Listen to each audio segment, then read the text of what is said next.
ਸਤਿ ਸ਼੍ਰੀ ਅਕਾਲ, ਸਵਾਗਤ ਹੈ ਸਾਰੇ ਹੀ ਦਰਸ਼ਕਾਂ ਦਾ। ਲਾਈਵ ਕੱਪੜ ਛਾਣ ਦਾ ਇੱਕ ਖਾਸ ਪ੍ਰੋਗਰਾਮ ਲੈ ਕੇ ਹਾਜ਼ਰ ਹੋਏ ਹਾਂ। ਇਸ ਪ੍ਰੋਗਰਾਮ ਦੇ ਵਿੱਚ ਵੱਖ-ਵੱਖ ਮਸਲਿਆਂ ਦਾ ਕੱਪੜ ਛਾਣ ਕਰਦੇ ਹਾਂ। ਅੱਜ ਵੀ ਵੱਡੇ ਮਸਲੇ ਨੇ ਜਿਨ੍ਹਾਂ ਦਾ ਕੱਪੜ ਛਾਣ ਕਰਾਂਗੇ। ਕਿਸਾਨ ਅੰਦੋਲਨ ਦੇ ਵੱਲੋਂ ਵੱਡੇ ਐਲਾਨ ਕਰ ਦਿੱਤੇ ਗਏ ਨੇ। ਸੰਸਦ ਦੇ ਵੱਲ ਕੂਚ ਕਰਨਗੇ ਮਈ ਦੇ ਵਿੱਚ ਕਿਸਾਨ। ਕਿਸ ਤਰ੍ਹਾਂ ਦਾ ਰਹੇਗਾ ਕਿਸਾਨਾਂ ਦਾ ਇਹ ਕੂਚ ਦਾ ਜਿਹੜਾ ਮਾਰਚ ਉਹਨਾਂ ਦੀ ਸੰਸਦ ਤੱਕ ਕਰਨਾ ਹੈ, ਤੇ ਹੋਰ ਕਿਹੜੇ ਵੱਡੇ ਐਲਾਨ ਕਿਸਾਨਾਂ ਨੇ ਕੀਤੇ ਨੇ ਉਸ ਦੇ ਉੱਤੇ ਗੱਲਬਾਤ ਕਰਾਂਗੇ। ਤੇ ਨਾਲ ਹੀ ਦਿੱਲੀ ਸਿੱਖ ਗੁਰਦੁਆਰਾ ਮੈਨੇਜਮੈਂਟ ਕਮੇਟੀ ਦੀਆਂ ਚੋਣਾਂ ਨੂੰ ਲੈ ਕੇ ਸਿਆਸਤ ਪੱਖੀ ਹੋਈ ਹੈ। ਅਕਾਲੀ ਦਲ ਦੇ ਹੱਥੋਂ ਜਾਂਦੀਆਂ ਚੋਣਾਂ ਫਿਰ ਅਕਾਲੀ ਦਲ ਦੇ ਹੱਥ ਆਈਆਂ ਨੇ। ਇਸ ਦੇ ਉੱਤੇ ਵੀ ਗੱਲਬਾਤ ਕਰਾਂਗੇ। ਆਮ ਆਦਮੀ ਪਾਰਟੀ ਦੇ ਵੱਲੋਂ ਪੰਜਾਬ ਦੇ ਵਿੱਚ ਬਿਜਲੀ ਅੰਦੋਲਨ ਕਰਨ ਦੀ ਗੱਲ ਆਖੀ ਜਾ ਰਹੀ ਹੈ, ਇਸ ਦੇ ਉੱਤੇ ਵੀ ਗੱਲਬਾਤ ਕਰਾਂਗੇ। ਹੋਰ ਵੱਡੇ ਮਸਲੇ ਨੇ ਜਿਨ੍ਹਾਂ ਦੀ ਗੱਲਬਾਤ ਕਰਾਂਗੇ। ਹਰਿਆਣਾ ਸਰਕਾਰ ਦੇ ਵੱਲੋਂ ਕਣਕ ਦੀ ਖਰੀਦ ਦੀ ਸ਼ੁਰੂਆਤ ਕਰ ਦਿੱਤੀ ਜਾਣੀ ਹੈ। ਉਸ ਤੋਂ ਬਾਅਦ ਕਿਸਾਨਾਂ ਦੇ ਲਈ ਖਾਸ ਕਿਸਮ ਦੇ ਉਪਰਾਲੇ ਕੀਤੇ ਜਾ ਰਹੇ ਨੇ। ਇੱਕ ਪਿਊਸ਼ ਗੋਇਲ ਕੇਂਦਰੀ ਮੰਤਰੀ ਦੇ ਵੱਲੋਂ ਚਿੱਠੀ ਪੰਜਾਬ ਦੇ ਮੁੱਖ ਮੰਤਰੀ ਨੂੰ ਆਈ ਹੈ। ਉਹ ਚਿੱਠੀ ਬਹੁਤ ਚਰਚਾਵਾਂ ਦਾ ਵਿਸ਼ਾ ਬਣ ਰਹੀ ਹੈ, ਉਸ ਦੇ ਉੱਤੇ ਵੀ ਗੱਲਬਾਤ ਕਰਾਂਗੇ। ਸਭ ਤੋਂ ਪਹਿਲਾਂ ਡੱਲਾ ਸਾਹਿਬ ਦਾ ਸਵਾਗਤ, ਫਿਰ ਇੱਕ ਇੱਕ ਕਰਕੇ ਸਵਾਲਾਂ ਦੇ ਵੱਲ ਵਧਾਂਗੇ। ਡੱਲਾ ਜੀ ਸਵਾਗਤ ਹੈ ਜੀ। ਬਹੁਤ ਬਹੁਤ ਧੰਨਵਾਦ ਜੀ। ਦੁਨੀਆ ਭਰ ਦੇ ਪੰਜਾਬੀਆਂ ਦਾ ਗਗਨ ਧੰਨਵਾਦ, ਔਰ ਤੁਹਾਡਾ ਵੀ ਬਹੁਤ ਜ਼ਿਆਦਾ। ਡੱਲਾ ਸਾਹਿਬ, ਕਿਸਾਨ ਅੰਦੋਲਨ ਦੇ ਵੱਲ ਵੀ ਵਧਾਂਗੇ, ਪਰ ਸਭ ਤੋਂ ਪਹਿਲਾਂ ਗੱਲ ਉਸ ਚਿੱਠੀ ਦੀ ਕਰਾਂਗੇ ਜੋ ਪਿਊਸ਼ ਗੋਇਲ ਹੋਣਾ ਨੇ ਪੰਜਾਬ ਦੇ ਮੁੱਖ ਮੰਤਰੀ ਨੂੰ ਲਿਖੀ ਹੈ। ਬਹੁਤ ਵੱਡੀ ਸਿਆਸਤ ਭਖਾ ਦਿੱਤੀ ਇਸ ਚਿੱਠੀ ਨੇ। ਕੀ ਕੁਝ ਲਿਖਿਆ ਇਸ ਚਿੱਠੀ ਦੇ ਵਿੱਚ ਤੇ ਕਿੱਦਾਂ ਵੇਖ ਰਹੇ ਹੋ ਤੁਸੀਂ? ਦੇਖੋ, ਜਿਹੜੀ ਚਿੱਠੀ ਹੈ ਭਾਰਤ ਸਰਕਾਰ ਵੱਲੋਂ ਆਈ ਹੈ, ਉਹਦਾ ਸਪਸ਼ਟ ਤੌਰ ਤੇ ਇਸ਼ਾਰਾ ਇਹ ਹੈ ਕਿ ਪੰਜਾਬ ਦੀ ਸਰਕਾਰ ਕਿਸਾਨਾਂ ਦੇ ਖਾਤਿਆਂ ਦੇ ਵਿੱਚ ਸਿੱਧੀ ਅਦਾਇਗੀ ਦਾ ਫੈਸਲਾ ਲਾਗੂ ਕਰੇ। ਔਰ ਪਿਊਸ਼ ਗੋਇਲ ਉਹਨਾਂ ਨੇ ਚਿੱਠੀ ਲਿਖ ਕੇ ਇਹ ਵੀ ਕਿਹਾ ਕਿ ਸਾਡੀ ਸਰਕਾਰ ਚਾਹੁੰਦੀ ਹੈ ਕਿ ਅਸੀਂ ਕਿਸੇ ਤਰ੍ਹਾਂ ਦੀ ਕੋਈ ਦਿੱਕਤ ਨਾ ਆਉਣ ਦਈਏ, ਅਸੀਂ ਕੋਸ਼ਿਸ਼ਾਂ ਕਰ ਰਹੇ ਹਾਂ। ਔਰ ਇਹ 2018 ਦਾ ਜਿਹੜਾ ਨਿਯਮ ਸੀ, ਔਰ ਇੱਕ ਵਾਰੀ ਪਹਿਲਾਂ ਵੀ ਪੰਜਾਬ ਦੀ ਸਰਕਾਰ ਹੈ ਉਹ ਐਕਸਟੈਂਸ਼ਨ ਲੈ ਚੁੱਕੀ ਹੈ ਵੀ ਸਾਨੂੰ 1 ਸਾਲ ਦੀ ਮੋਹਲਤ ਹੋਰ ਦਿੱਤੀ ਜਾਵੇ। ਪਿੱਛੇ ਜੇ ਕੈਪਟਨ ਨੇ ਵੀ ਚਿੱਠੀ ਲਿਖੀ ਸੀ ਵੀ ਘੱਟੋ ਘੱਟ 1 ਸਾਲ ਤੱਕ ਇਸ ਫੈਸਲੇ ਨੂੰ ਲਾਗੂ ਨਾ ਕੀਤਾ ਜਾਵੇ, ਪਰ ਕੇਂਦਰ ਨੇ ਸਖਤ ਰੁਖ ਦਿਖਾਇਆ ਹੈ। ਪਰ ਅਗਰ ਮੈਂ ਇੱਕ ਗੱਲ ਕਹੂੰਗਾ, ਮੈਨੂੰ ਇਹ ਲੱਗਦਾ ਹੈ ਅਗਰ 2 ਸਾਲਾਂ ਤੋਂ ਕੇਂਦਰ ਦੀ ਸਰਕਾਰ ਚਿੱਠੀ ਪੱਤਰੀ ਕਰ ਰਹੀ ਸੀ ਤੇ ਸਾਡੀ ਸੂਬੇ ਦੀ ਸਰਕਾਰ ਨੇ ਪ੍ਰਬੰਧ ਕਿਉਂ ਨਹੀਂ ਕੀਤਾ? ਅਸੀਂ ਹਰ ਚੀਜ਼ ਨੂੰ ਕਿਸਾਨਾਂ ਦੇ ਫਾਇਦੇ ਨਾਲ ਜੋੜ ਰਹੇ ਹਾਂ। ਅਸਲ ਦੇ ਵਿੱਚ ਇਸ ਚਿੱਠੀ ਦਾ, ਇਸ ਫੈਸਲੇ ਦਾ ਕਿਸਾਨ ਅੰਦੋਲਨ ਨਾਲ ਕੋਈ ਸੰਬੰਧ ਨਹੀਂ ਸੀ। ਜਦੋਂ ਦੀ ਇਹ ਚਿੱਠੀ ਪੱਤਰ ਗਗਨ ਜਾਰੀ ਹੋਇਆ ਹੈ, ਉਦੋਂ ਤੱਕ ਕਿਸਾਨ ਅੰਦੋਲਨ ਸ਼ੁਰੂ ਨਹੀਂ ਸੀ ਹੋਇਆ। ਇਹ 2018 ਦੀਆਂ ਗੱਲਾਂ ਚੱਲ ਰਹੀਆਂ ਨੇ। ਹੁਣ ਤੁਸੀਂ ਦੇਖੋ, ਮੈਂ ਉਦਾਹਰਨ ਦਊਂਗਾ, ਪੰਜਾਬ ਤੇ ਹਰਿਆਣਾ, ਸਾਡੇ 150 ਲੱਖ ਮੀਟ੍ਰਿਕ ਟਨ ਦੇ ਕਰੀਬ ਕਣਕ ਚੱਕੀ ਜਾਂਦੀ ਹੈ ਪੰਜਾਬ 'ਚ। ਹਰਿਆਣੇ 'ਚ 125 ਲੱਖ ਮੀਟ੍ਰਿਕ ਟਨ ਦੇ ਕਰੀਬ ਕਣਕ ਆਉਣ ਦੀ ਉਮੀਦ ਹੈ। ਹਰਿਆਣੇ 'ਚ ਕਿਸਾਨਾਂ ਦੇ ਖਾਤੇ 'ਚ ਪੈਸਾ ਜਾਊਗਾ, ਪੰਜਾਬ 'ਚ ਨਹੀਂ ਜਾਊਗਾ। ਹੁਣ ਹਰਿਆਣੇ ਨੇ, ਕੇਂਦਰ ਦੀ ਸਰਕਾਰ ਨੇ ਸਪਸ਼ਟ ਕਿਹਾ ਹੈ ਕਿ ਅਗਰ ਦੇਖੋ, ਪੰਜਾਬ 'ਚ ਮੁੱਦਾ ਪਤਾ ਕੀ ਬਣਾਇਆ ਜਾ ਰਿਹਾ ਹੈ ਕਿ ਸਾਡੇ ਬਹੁਤ ਸਾਰੇ ਜ਼ਮੀਨਾਂ ਦੇ ਮਾਲਕ NRI ਨੇ, ਉਹ ਪੰਜਾਬ ਤੋਂ ਬਾਹਰ ਨੇ, ਤੇ ਉਹ ਪੰਜਾਬ ਤੋਂ ਬਾਹਰ ਹੋਣ ਕਰਕੇ ਉਹਨਾਂ ਦੀਆਂ ਜ਼ਮੀਨਾਂ ਤੇ ਅੱਗੇ ਜਿਹੜੀ ਹੈ ਠੇਕੇ ਤੇ ਦਿੱਤੀ ਹੋਈ ਹੈ, ਪੱਟੇ ਤੇ ਦਿੱਤੀ ਹੋਈ ਹੈ, ਅੱਗੇ ਖੇਤੀ ਕੀਤੀ ਜਾਂਦੀ ਹੈ, ਭਾਵੇਂ ਉਹਨਾਂ ਦਾ ਰਿਸ਼ਤੇਦਾਰ ਨੇ, ਭਾਵੇਂ ਉਹਨਾਂ ਨੇ ਪੱਟੇ ਤੇ ਦਿੱਤੀ ਹੈ। ਤੇ ਹਰਿਆਣੇ 'ਚ ਵੀ ਇਹੀ ਸਥਿਤੀਆਂ ਨੇ, ਇਕੱਲਾ ਪੰਜਾਬ ਥੋੜੀ ਬਾਹਰ ਹੈ। ਹਰਿਆਣੇ 'ਚ ਵੀ ਬਹੁਤ ਸਾਰੇ ਸਾਡੀਆਂ ਜ਼ਮੀਨਾਂ ਦੇ ਮਾਲਕ ਬਾਹਰ ਨੇ। ਹਰਿਆਣੇ ਦੀ ਸਰਕਾਰ ਨੇ ਨੀਤੀ ਬਣਾਤੀ, ਉਹਨਾਂ ਦੀ ਵੈਬਸਾਈਟ ਤੇ ਅਪਲੋਡ, ਉੱਥੇ ਦੋਹਾਂ ਨੂੰ ਮਨਜ਼ੂਰੀ ਦਿੱਤੀ ਜਾਂਦੀ ਹੈ ਜੀ ਹਰਿਆਣੇ ਦੀ ਪਾਲਿਸੀ ਦੇ ਮੁਤਾਬਕ। ਔਰ ਇਹ ਹਵਾਲਾ ਦਿੱਤਾ ਕੇਂਦਰ ਸਰਕਾਰ ਨੇ, ਪਿਊਸ਼ ਗੋਇਲ ਨੇ। ਦੇਖੋ, ਮੈਂ ਇਸ ਗੱਲ ਦਾ ਵਿਰੋਧੀ ਹਾਂ ਕਿ ਖੇਤੀ ਕਾਨੂੰਨਾਂ ਦੇ ਮਸਲੇ ਤੇ ਭਾਰਤ ਦੀ ਸਰਕਾਰ ਨੇ ਕਿਸਾਨਾਂ ਦੇ ਨਾਲ ਮਸਲਾ ਨਹੀਂ ਨਿਬੇੜਿਆ। ਸਰਕਾਰ ਨੂੰ ਹੋਰ ਵੱਡੀ ਪਹਿਲ ਕਰਕੇ ਇਹ ਗੱਲ ਨਿਬੇੜਨੀ ਚਾਹੀਦੀ ਸੀ। ਪਰ ਮੈਂ ਇਸ ਗੱਲ ਦਾ ਵਿਰੋਧੀ ਨਹੀਂ ਹਾਂ ਕਿ ਇਹ ਚਿੱਠੀ ਜਾਰੀ ਕਰਕੇ ਜਾਂ ਕਿਸਾਨਾਂ ਦੇ ਖਾਤਿਆਂ 'ਚ ਸਿੱਧੀ ਅਦਾਇਗੀ ਹੈ ਜਿਹੜੀ, ਇਹ ਸਾਡੇ ਕਿਸਾਨਾਂ ਨਾਲ ਧੱਕਾ ਹੈ। ਠੀਕ ਹੈ, ਸਾਡੇ ਆੜਤੀ ਭਰਾ ਵੱਖਰੀ ਰਾਏ ਰੱਖ ਸਕਦੇ ਨੇ। ਹਰ ਕਿਸੇ ਨੂੰ ਪੈਸਾ ਗਗਨ ਖਾਤਿਆਂ 'ਚ ਮਿਲਦਾ। ਮੇਰੀ ਤਨਖਾਹ ਖਾਤੇ 'ਚ ਆਉਂਦੀ, ਤੁਹਾਡੀ ਤਨਖਾਹ ਖਾਤੇ 'ਚ ਆਉਂਦੀ, ਅੱਧੀ ਦੁਨੀਆ ਦੀ ਤਨਖਾਹ ਖਾਤੇ 'ਚ ਆਉਂਦੀ ਹੈ। ਕਿਸਾਨਾਂ ਨੂੰ ਸਿੱਧੀ ਅਦਾਇਗੀ ਕਿਉਂ ਨਾ ਹੋਵੇ ਜੀ? ਹੋਣੀ ਚਾਹੀਦੀ ਹੈ। ਪੱਛਮੀ ਬੰਗਾਲ 'ਚ ਵੀ ਬੀਬੀ ਮਮਤਾ ਬਨਰਜੀ ਅੜੇ ਹੋਏ ਨੇ ਵੀ ਮੈਂ ਕਿਸਾਨਾਂ ਦੇ ਖਾਤਿਆਂ 'ਚ ਪੈਸੇ ਨਹੀਂ ਜਾਣ ਦੇਣੇ। ਉਹ ਠੀਕ ਹੈ, ਉਹਨਾਂ ਦਾ ਉਹ ਗਿਲਾ ਜਾਇਜ਼ ਹੈ ਕਿ ਇਕੱਲੇ ਪ੍ਰਧਾਨ ਮੰਤਰੀ ਦਾ ਨਾਮ ਨਾ ਚੱਲੇ। ਪ੍ਰਧਾਨ ਮੰਤਰੀ ਦੇ ਨਾਲ ਸੂਬੇ ਦੇ ਮੁੱਖ ਮੰਤਰੀ ਦੀ ਵੀ ਫੋਟੋ ਲਾ ਦਿਓ, ਵੀ ਸਾਂਝੀ ਯੋਜਨਾ। ਪਰ ਇਹ ਤਾਂ FCI ਨੇ, ਸਰਕਾਰ ਵੱਲੋਂ FCI ਨੇ ਪੈਸੇ ਟ੍ਰਾਂਸਫਰ ਕਰਨੇ ਆ ਕਿਸਾਨਾਂ ਦੇ ਖਾਤੇ 'ਚ। ਇਹ 2018 ਦਾ ਮਾਮਲਾ ਚੱਲ ਰਿਹਾ। ਦੇਖੋ, ਇਹਦੇ ਤੋਂ ਇੱਕ ਗੱਲ ਮੈਂ ਕਰੂੰਗਾ, ਠੀਕ ਹੈ, ਬਹੁਤ ਸਾਰੇ ਲੋਕ BJP ਦੇ ਖਿਲਾਫ ਹੋ ਜਾਣਗੇ। ਕਈ ਲੋਕ ਮੈਨੂੰ ਵੀ ਕਹਿ ਦੇਣਗੇ ਵੀ ਡੱਲਾ ਜੀ ਤੁਸੀਂ BJP ਕੋਲੇ ਵਿਕ ਗਏ। ਕਈ ਸਾਡੇ ਪੰਜਾਬੀ ਲਿਖ ਦਿੰਦੇ ਨੇ, ਪਰ ਮਾਦਾ ਸੱਚ ਨੂੰ ਸਮਝਣ ਦਾ ਤੇ ਸੁਣਨ ਦਾ ਰੱਖਣਾ ਚਾਹੀਦਾ। ਸੱਚ ਤੋਂ ਵੱਡਾ ਦੁਨੀਆ 'ਚ ਕੋਈ ਸੱਚ ਨਹੀਂ ਹੁੰਦਾ। ਤੁਸੀਂ ਦੱਸੋ, ਤੁਹਾਡੇ ਬੱਚਿਆਂ ਨੂੰ ਅਗਰ ਖਾਤਿਆਂ 'ਚ ਪੈਸੇ ਆਉਂਦੇ ਹੋਣ, ਉਹ ਨੌਕਰੀ ਕਰਦੇ ਹੋਣ, ਤੁਸੀਂ ਚਾਹੋਗੇ ਕਿ ਤੁਹਾਡੇ ਬੱਚਿਆਂ ਨੂੰ ਕੈਸ਼ ਦਿੰਦੇ ਰਹਿਣ? ਬਿਲਕੁਲ। ਮੁੜ ਕੇ ਤੁਹਾਡੇ ਬੱਚੇ ਨੇ ਕੈਨੇਡਾ ਜਾਣਾ, ਉੱਥੇ ਪਹਿਲਾਂ ਹੀ ਪੁੱਛਦੇ ਆ ਵੀ ਜੇ PR ਤੇ ਆਉਣਾ, ਤਨਖਾਹ ਖਾਤਿਆਂ 'ਚ ਆ ਰਹੀ ਸੀ? ਹੁਣ ਅੱਜ ਕੱਲ੍ਹ ਸਾਡੇ ਪੰਜਾਬ 'ਚ ਤਾਂ ਇਹ ਸਥਿਤੀਆਂ ਨੇ, ਬੱਚੇ ਮਿੰਨਤਾਂ ਕਰਦੇ ਆ ਸਾਡੇ। ਬਿਲਕੁਲ। ਏਜੰਟਾਂ ਦੀਆਂ ਮਿਹਨਤਾਂ ਕਰਦੇ ਆ ਵੀ ਕਿਸੇ ਤੋਂ ਸੈਲਰੀ ਸਰਟੀਫਿਕੇਟ ਬਣਾ ਦਿਓ ਜੀ। ਇਹੋ ਜਿਹਾ ਵੀ ਦੇਖੋ ਸਥਿਤੀਆਂ ਨੇ, ਜਦ ਕਿ ਇਹ ਗਲਤ ਹੈ। ਖਾਤਿਆਂ 'ਚ ਪੈਸੇ ਆਉਣਾ ਕਾਨੂੰਨੀ ਅਧਿਕਾਰ ਹੈ। ਅਗਰ ਕੇਂਦਰ ਸਰਕਾਰ ਖਾਤਿਆਂ 'ਚ ਪੈਸੇ ਪਾ ਰਹੀ ਹੈ, ਸੂਬੇ ਸਰਕਾਰ ਦੀ ਜ਼ਿੰਮੇਵਾਰੀ ਕੀ ਹੈ? ਆ ਨਵਾਂ ਨਰੋਇਆ ਪੰਜਾਬ ਦੇ ਕਿੱਡੇ ਇਸ਼ਤਿਹਾਰ ਚੱਲ ਰਹੇ ਆ, ਦੱਸੋ ਕਾਹਦਾ ਨਵਾਂ ਨਰੋਇਆ ਜੀ? ਆ 2018 ਦਾ ਰੇੜਕਾ ਚੱਲੀ ਜਾਂਦਾ। ਹਰ ਵਾਰੀ ਆਪਾਂ ਪੰਜਾਬੀਆਂ ਦੀ, ਕਈ ਵਾਰੀ ਸਰਕਾਰਾਂ ਦਾ ਸੁਭਾਅ ਹੁੰਦਾ ਪੰਜਾਬ ਵਾਲਿਆਂ ਦੀ ਵੀ ਸਾਲ ਘਟਾਲ ਦਿਓ ਜੀ, ਸਾਲ ਘਟਾਲ ਦਿਓ ਜੀ, ਹੈ ਜੀ। ਸਾਲ ਬਾਅਦ ਕਿਹੜਾ ਇਮਤਿਹਾਨ ਨਹੀਂ ਦੇਣੇ ਪੈਣੇ? ਉਹ ਤਾਂ ਦੇਣੇ ਹੀ ਪੈਣੇ ਨੇ। ਕਿੰਨੀ ਵਾਰੀ ਛੁੱਟੀ ਲੈ ਲਓਗੇ ਇਮਤਿਹਾਨਾਂ 'ਚ? ਸੋ ਹਰਿਆਣੇ ਨੇ, ਦੇਖੋ ਤੁਸੀਂ ਹਰਿਆਣੇ ਦੀ ਪਾਲਿਸੀ ਦੇਖੋ ਗਗਨ, ਕਿਸਾਨ ਹਰਿਆਣੇ ਦਾ ਵੀ, ਪੰਜਾਬੀ ਵੀ, ਹਰਿਆਣੇ 'ਚ ਵੀ। ਹਰਿਆਣੇ 'ਚ ਅਗਰ 72 ਘੰਟਿਆਂ 'ਚ ਕਿਸਾਨਾਂ ਦੇ ਖਾਤੇ 'ਚ ਪੈਸਾ ਨਹੀਂ ਜਾਊਗਾ, 9% ਵਿਆਜ ਮਿਲੂਗਾ। ਜੇ ਕਿਸੇ ਕਿਸਾਨ ਦੇ ਖਾਤੇ 'ਚ ਲੱਖ ਰੁਪਈਆ ਜਾਣਾ ਹੈ, ਲੱਖ ਰੁਪਈਆ ਕਿਸੇ ਕਿਸਾਨ ਦੇ ਖਾਤੇ 'ਚ ਜਾਣਾ ਹੈ, 72 ਘੰਟਿਆਂ 'ਚ ਅਗਰ ਸਰਕਾਰ ਅਦਾਇਗੀ ਨਹੀਂ ਕਰੂਗੀ, ਲੈ 9%, ਆ 1 ਲੱਖ ਦਾ 9% ਲਾ ਲਓ ਜੀ, ਉਹ ਕਿਸਾਨ ਨੂੰ ਵਾਧੂ ਮਿਲੂਗਾ। ਇਹਦਾ ਮਤਲਬ ਕੀ ਹੈ ਕਿ 72 ਘੰਟਿਆਂ 'ਚ ਸਰਕਾਰ ਪੈਸੇ ਪਾਊਗੀ ਵੀ ਭਾਈ ਲੇਟ ਨਾ ਕਰ ਦਿਓ, ਕਿਤੇ 9% ਵਿਆਜ ਦੇਣਾ ਪੈ ਜਾਣਾ ਜੀ। ਹੁਣ ਪੰਜਾਬ 'ਚ ਇਹ ਚੀਜ਼ ਕਿਉਂ ਨਹੀਂ ਹੋ ਸਕਦੀ? ਹੁਣ ਹਰਿਆਣੇ 'ਚ ਕੀ ਸਰਕਾਰ ਨੇ ਫੈਸਲਾ ਕੀਤਾ, ਖੱਟੜ ਸਰਕਾਰ ਨੇ? ਠੀਕ ਹੈ, ਮੈਂ ਖੱਟੜ ਸਾਹਿਬ ਦਾ ਵਿਰੋਧੀ ਹਾਂ ਕਿ ਪੰਜਾਬ ਦੇ ਕਿਸਾਨ ਦਿੱਲੀ ਜਾ ਰਹੇ ਸੀ, ਉਹਨਾਂ ਤੇ ਲਾਠੀ ਚਾਰਜ ਕੀਤਾ ਗਿਆ, ਉੱਥੇ ਪੱਥਰ ਲਾਤੇ, ਉਹ ਗਲਤ ਸੀ। ਪਰ ਸੱਚ ਤੋਂ ਵੱਡਾ ਸੱਚ ਕੋਈ ਨਹੀਂ ਹੁੰਦਾ, ਮੈਂ ਅੱਗੇ ਵੀ ਕਹਿਣਾ। ਹਰਿਆਣੇ 'ਚ ਕੀ ਕੀਤਾ ਜਾ ਰਿਹਾ ਹੈ? ਆੜਤੀਆਂ ਨੂੰ ਪੂਰੀ ਆੜਤ ਮਿਲੂਗੀ ਖਾਤਿਆਂ 'ਚ, ਕਿਸਾਨਾਂ ਨੂੰ ਪੂਰੀ ਪੇਮੈਂਟ ਮਿਲੂਗੀ ਖਾਤਿਆਂ 'ਚ, ਔਰ ਆੜਤੀਆਂ ਨੂੰ ਜਿਹੜਾ ਪੈਸਾ ਹੈ, ਭੁਗਤਾਨ ਹੈ ਜਿਹੜਾ ਆੜਤੀਆਂ ਨੂੰ, ਉਹ ਵੀ ਸਰਕਾਰ ਨੇ ਦੇਣਾ ਜੀ। ਦੇਖੋ, ਔਰ ਅਗਰ 72 ਘੰਟਿਆਂ ਤੋਂ ਅਦਾਇਗੀ ਲੇਟ ਹੁੰਦੀ ਹੈ ਤੇ ਤੁਸੀਂ ਦੇਖੋ। ਔਰ ਵੱਡੀ ਗੱਲ, ਕਣਕ 'ਚ ਨੰਬਰ 1 ਸੂਬਾ ਕਿਹੜਾ ਮੰਨਿਆ ਜਾਂਦਾ? ਪੰਜਾਬ। 10:30 ਅਪ੍ਰੈਲ ਨੂੰ ਖਰੀਦ ਸ਼ੁਰੂ ਹੋਣੀ। ਲੈ ਹਰਿਆਣੇ ਆ ਹੁਣ ਘੰਟੇ ਬਾਅਦ ਖਰੀਦ ਸ਼ੁਰੂ ਹੈ ਜੀ। ਆ 1 ਅਪ੍ਰੈਲ ਤੋਂ ਹੀ ਮੰਡੀਆਂ 'ਚ ਕਣਕ ਆ ਸਕਦੀ ਹੈ। ਆ ਬੋਲੀ ਅੱਜ ਵੀ ਲੱਗ ਸਕਦੀ ਹੈ ਸ਼ਾਮ ਤੱਕ ਹਰਿਆਣੇ 'ਚ। ਹੁਣ ਤੁਸੀਂ ਦੇਖੋ, ਅਸੀਂ ਹਰ ਗੱਲ ਨੂੰ ਕਹੀ ਚੱਲੀਏ ਵੀ ਕੇਂਦਰ ਨੇ ਧੱਕਾ ਕਰਤਾ, ਕੇਂਦਰ ਨੇ ਧੱਕਾ ਕਰਤਾ, ਹੈ ਜੀ। ਹਰ ਵਿਦਿਆਰਥੀ ਜਿਹੜਾ ਫੇਲ ਹੁੰਦਾ ਉਹ ਸਿੱਧਾ ਅਧਿਆਪਕ ਨੂੰ ਜ਼ਿੰਮੇਵਾਰ ਠਹਿਰਾਉਂਦਾ। ਸਾਡੇ ਮਾਪੇ ਵੀ ਕਈ ਵਾਰੀ ਕਹਿ ਦਿੰਦੇ ਵੀ ਅਧਿਆਪਕ ਨਹੀਂ ਸੀ ਚੰਗਾ ਜੀ। ਆਪਣੇ ਬੱਚੇ ਦੀ ਅਸੀਂ ਗਲਤੀ ਨਹੀਂ ਦੇਖਦੇ, ਜਾਂ ਆਪਣੀ ਗਲਤੀ ਨਹੀਂ ਦੇਖਦੇ ਵੀ ਅਸੀਂ ਬੱਚੇ ਤੇ ਧਿਆਨ ਨਹੀਂ ਕੇਂਦਰਿਤ ਕੀਤਾ। ਸੋ ਇਸ ਕਰਕੇ ਮੈਂ ਇਸ ਗੱਲ ਦੇ ਹੱਕ 'ਚ ਹਾਂ ਕਿ ਕਿਸਾਨਾਂ ਦੇ ਖਾਤਿਆਂ 'ਚ ਸਿੱਧੀ ਅਦਾਇਗੀ ਹੋਣੀ ਚਾਹੀਦੀ ਹੈ। ਔਰ ਪੰਜਾਬ ਦੇ ਮੁੱਖ ਮੰਤਰੀ ਅਗਰ ਇਹ ਪ੍ਰਬੰਧ ਹੀ ਨਹੀਂ ਕਰ ਸਕਦੇ, ਦੱਸੋ ਕੀ ਦਿੱਕਤ ਹੈ ਇਹਦੇ 'ਚ? ਲੈਂਡ ਰਿਕਾਰਡ ਨਾਲ ਜੋੜੋ। ਜਦੋਂ ਸਰਕਾਰ ਨੇ ਕਹਿਤਾ, ਕੇਂਦਰ ਸਰਕਾਰ ਨੇ ਵੀ ਤੁਸੀਂ ਹਰਿਆਣੇ ਵਾਲੀ ਪਾਲਿਸੀ ਬਣਾ ਲਓ। ਹੁਣ ਧਰਨਾਕਾਰੀ ਤਾਂ ਹਰਿਆਣੇ ਦੇ ਵੀ ਹੈਗੇ ਆ ਨਾ ਜੀ, ਬਿਲਕੁਲ। ਧਰਨੇ ਮਾਰਨ ਵਾਲੇ ਤਾਂ ਹਰਿਆਣੇ ਦੇ ਵੀ ਆ, ਇਕੱਲੇ ਪੰਜਾਬੀ ਤਾਂ ਹੈ ਨਹੀਂ। ਸੋ ਇਸ ਕਰਕੇ ਆਪਾਂ ਗਗਨ ਦੇਖੋ, ਮੈਂ ਭਾਵੇਂ ਕੁਝ ਲੋਕ ਲਿਖ ਵੀ ਦੇਣਗੇ, ਮੈਨੂੰ ਪਤਾ ਉਹਨਾਂ ਨੇ ਲਿਖ ਦੇਣਾ ਵੀ ਡੱਲਾ ਵਿਕ ਗਿਆ ਮੋਦੀ ਕੋਲੇ, ਸ਼ਾਹ ਕੋਲੇ ਵਿਕ ਗਿਆ। ਆਪਣੇ ਬੜੇ ਖੁੱਲੇ ਦਿਲ ਦੇ ਮਾਲਕ ਹੁੰਦੇ ਨੇ ਪੰਜਾਬੀ, ਮਿੰਟ 'ਚ ਜੱਫੀ ਪਾਉਂਦੇ, ਮਿੰਟ 'ਚ ਧੱਫਾ। ਸੋ ਇਸ ਕਰਕੇ, ਪਰ ਸੱਚ ਤਾਂ ਸੱਚ ਹੀ ਰਹਿਣਾ ਨਾ ਜੀ, ਕਿਸੇ ਦੇ ਲਿਖਣ ਨਾਲ ਕੋਈ ਫਰਕ ਨਹੀਂ ਪੈਂਦਾ। ਸੱਚ ਨੇ ਸੱਚ ਹੀ ਰਹਿਣਾ, ਸੱਚ ਨੂੰ ਝੂਠ ਨਹੀਂ ਬਣਾਇਆ ਜਾ ਸਕਦਾ। ਇਹ ਸਰਕਾਰ ਸਾਲ ਬਾਅਦ, ਫਿਰ ਸਾਲ ਬਾਅਦ ਕੀ ਕਰਨਗੇ ਜੀ? ਗਗਨ ਤੁਸੀਂ ਮੈਨੂੰ ਦੱਸੋ, ਜੇ ਸਾਲ ਸਾਡੀ ਸਰਕਾਰ ਕਹਿੰਦੀ ਵੀ ਸਾਨੂੰ ਸਾਲ ਹੋਰ ਦੇ ਦਿਓ ਜੀ, ਜਿਹੜਾ ਪਿਛਲਾ ਸਾਲ ਮੰਗਿਆ ਸੀ ਉਹ 'ਚ ਕੀ ਕਰ ਲਿਆ ਜੀ? ਬਿਲਕੁਲ ਹੈ ਗਗਨ, ਕੀ ਇਹ ਸਰਕਾਰ ਦੀ ਨਾਕਾਮਯਾਬੀ ਨਹੀਂ? ਬਿਲਕੁਲ। ਵੀ ਜੇ ਕੇਂਦਰ ਸਰਕਾਰ ਨੇ ਪਹਿਲਾਂ 1 ਸਾਲ ਤੁਹਾਨੂੰ ਦਿੱਤਾ ਸੀ ਵੀ ਮਸਲਾ ਨਿਬੇੜ ਲਓ, ਉਦੋਂ ਤਾਂ ਕਿਸਾਨ ਅੰਦੋਲਨ ਵੀ ਨਹੀਂ ਸੀ। ਸੋ ਇਸ ਕਰਕੇ ਆਪਾਂ ਹਰ ਚੀਜ਼ ਨੂੰ ਕਿਸਾਨ ਅੰਦੋਲਨ ਦੇ ਨਾਲ ਜੋੜ ਕੇ ਇਹ ਕਹੀਏ ਵੀ ਅਸੀਂ ਸੱਚੇ ਹਾਂ ਬਸ ਜੀ, ਜੋ ਪੰਜਾਬ ਦੀ ਸਰਕਾਰ ਨੇ ਕਹਿਤਾ ਜਾਂ ਜੋ ਅਸੀਂ ਕਹਿਤਾ। ਸੋ ਇਸ ਕਰਕੇ ਹਰਿਆਣੇ ਦੇ ਵਿੱਚ ਵੀ ਮਾਲਕ ਜ਼ਮੀਨਾਂ ਦੇ ਬਾਹਰ ਬੈਠੇ ਨੇ, ਉੱਥੇ ਜਿਹੜੇ ਖੇਤੀ ਕਰਦੇ ਨੇ ਉਹਨਾਂ ਦੇ ਖਾਤਿਆਂ 'ਚ ਪੈਸੇ ਆਉਂਦੇ ਨੇ। ਇਹ ਤਾਂ ਸਰਕਾਰੀ ਪ੍ਰੈਸ ਨੋਟ ਜਾਰੀ ਹੋ ਗਿਆ ਹਰਿਆਣੇ ਦੀ ਸਰਕਾਰ ਵੱਲੋਂ ਵੀ ਕੱਲ ਤੋਂ ਸਰਕਾਰੀ ਖਰੀਦ ਸ਼ੁਰੂ ਹੋਣੀ ਹੈ। ਪੰਜਾਬ ਵਾਲੇ ਕਹਿੰਦੇ ਸਮਾਂ ਦੇ ਦਿਓ। ਡੱਲਾ ਸਾਹਿਬ, ਇੱਥੇ ਇਹ ਵੀ ਆ ਨਾ, ਜਿਹੜੇ ਪੰਜਾਬ ਭਾਜਪਾ ਦੇ ਆਗੂ ਨੇ, ਫਿਰ ਉਹ ਕਹਿ ਰਹੇ ਨੇ ਕਿ ਇੱਕ ਸਾਡਾ ਡੈਲੀਗੇਟ ਜਾ ਕੇ ਕੇਂਦਰ ਸਰਕਾਰ ਨੂੰ ਮਿਲੇਗਾ ਕਿ ਪੰਜਾਬ ਦੇ ਵਿੱਚ ਸਾਲ ਦੇ ਲਈ ਇਹਨਾਂ ਜਿਹੜੀਆਂ ਨਵੀਆਂ ਹਦਾਇਤਾਂ ਇਹਨਾਂ ਨੂੰ ਰੋਕ ਦਿੱਤਾ ਜਾਵੇ, ਕਿਉਂਕਿ ਪੰਜਾਬ ਦੇ ਵਿੱਚ ਹਜੇ ਜਿਹੜਾ ਹਾਲਾਤ ਨੇ ਦੇ ਅਨੁਕੂਲ ਨਹੀਂ ਨੇ। ਨਹੀਂ, ਤੁਸੀਂ ਮੈਨੂੰ ਇੱਕ ਗੱਲ ਦੱਸੋ ਨਾ ਜੀ, ਬੀਜੇਪੀ ਦੇ ਆਗੂ ਹੁਣ ਕੀ ਕਰਨ? ਬੀਜੇਪੀ ਦੇ ਆਗੂ ਤਾਂ ਇਹ ਵੀ ਕਹਿੰਦੇ ਰਹੇ ਵੀ ਕਿਸਾਨਾਂ ਨੇ ਤਾਂ ਕੁਝ ਕੀਤਾ ਹੀ ਨਹੀਂ ਨਾਰੰਗ ਸਾਹਿਬ ਦਾ। ਬੀਜੇਪੀ ਵਾਲੇ ਤਾਂ ਕਹਿੰਦੇ ਵੀ ਜੋ ਕੁਝ ਨਾਰੰਗ ਸਾਹਿਬ ਨਾਲ ਹੋਇਆ ਉਹ ਤਾਂ ਪੋਲੀਟੀਕਲ ਪਾਰਟੀਆਂ ਦੇ, ਕਾਂਗਰਸ ਦੇ ਸ਼ਰਾਰਤੀ ਅੰਸਰ ਸੀ। ਹੁਣ ਤੁਸੀਂ ਦੱਸੋ, ਕਿਸਾਨਾਂ 'ਚ ਕਾਂਗਰਸ ਦੇ ਲੋਕ ਤੁਰੇ ਫਿਰਦੇ? ਤੁਸੀਂ ਦੱਸੋ। ਦੇਖੋ, ਇਹ ਦੁੱਧ ਦਾ ਦੁੱਧ ਤੇ ਪਾਣੀ ਦਾ ਪਾਣੀ ਤਾਂ ਪੁਲਿਸ ਨੂੰ ਕਰਨਾ ਪੈਣਾ ਨਾ ਵੀ ਕੌਣ ਲੋਕ ਸੀਗੇ, ਕੀ ਉਹ ਕਿਸਾਨ ਸੀ, ਕੀ ਉਹ ਕਾਂਗਰਸੀ ਸੀ, ਕੀ ਉਹ ਅਕਾਲੀ ਦਲ ਵਾਲੇ ਸੀ, ਕੀ ਉਹ ਬੀਜੇਪੀ ਵਾਲੇ ਸੀ? ਇਹ ਤਾਂ ਪੁਲਿਸ ਨੂੰ ਦੱਸਣਾ ਪੈਣਾ। ਪਰ ਬੀਜੇਪੀ ਵਾਲੇ ਕੀ ਕਹਿੰਦੇ ਨੇ ਪ੍ਰੈਸ ਕਾਨਫਰੰਸ? ਉਹ ਕਹਿੰਦੇ ਕਿਸਾਨ ਨਹੀਂ ਹੋ ਸਕਦੇ ਕੁੱਟਮਾਰ ਕਰਨ ਵਾਲੇ, ਉਹ ਕਹਿੰਦੇ ਸ਼ਰਾਰਤੀ ਤੱਤ ਸੀ ਪੋਲੀਟੀਕਲ ਪਾਰਟੀਆਂ ਵਾਲੇ।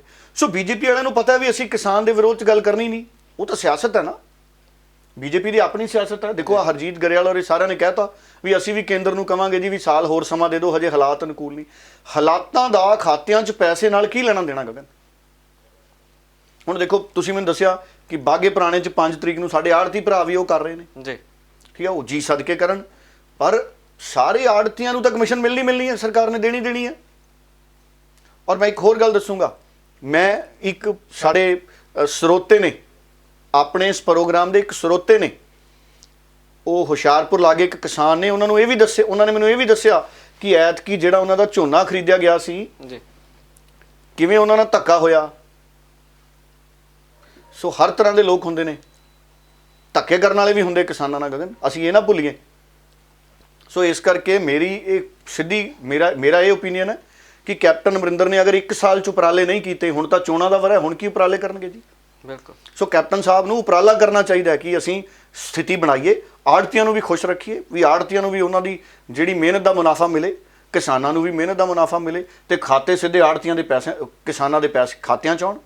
ਆੜਤੀ ਵੀ ਖੁਸ਼, ਕਿਸਾਨ ਵੀ ਖੁਸ਼।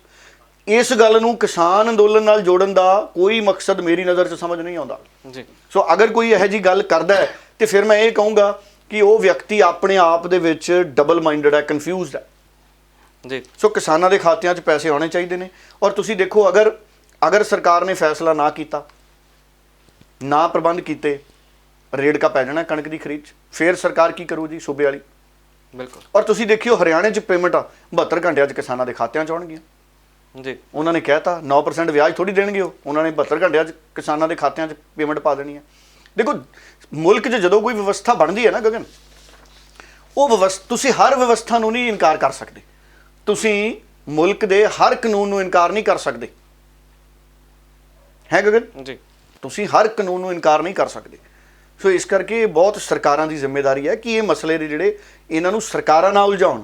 ਮੈਂ ਤਾਂ ਇਹ ਕਹੂੰਗਾ ਇੱਥੇ ਸੂਬੇ ਦੀ ਸਰਕਾਰ ਹੈ ਜਿਹੜੀ, ਉਹ ਪਹਿਲ ਕਰੇ ਤੇ ਇਸ ਮਾਮਲੇ ਦੇ ਵਿੱਚ ਜਿਹੜੇ ਜ਼ਰੂਰੀ ਕਦਮ ਨੇ ਉਹ ਚੱਕੇ ਜੀ। ਮੇਰਾ ਤਾਂ ਇਹ ਮੰਨਣਾ। ਬਾਕੀ ਬੜੇ ਸਿਆਣੇ ਨੇ ਸਾਡੇ ਸੂਬੇ ਦੇ ਮੁੱਖ ਮੰਤਰੀ। ਬਿਲਕੁਲ।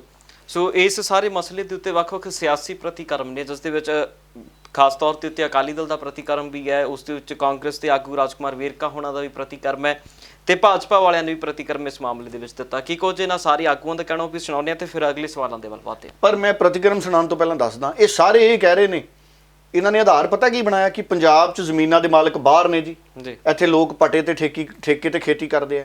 ਹਰਿਆਣੇ 'ਚ ਵੀ ਇਹੀ ਸਥਿਤੀਆਂ ਨੇ। ਕੇਂਦਰ ਸਰਕਾਰ ਕਹਿੰਦੀ ਹਰਿਆਣੇ ਵਾਲਾ ਫਾਰਮੂਲਾ ਤੁਸੀਂ ਲਾਗੂ ਕਰ ਲਓ ਜੀ।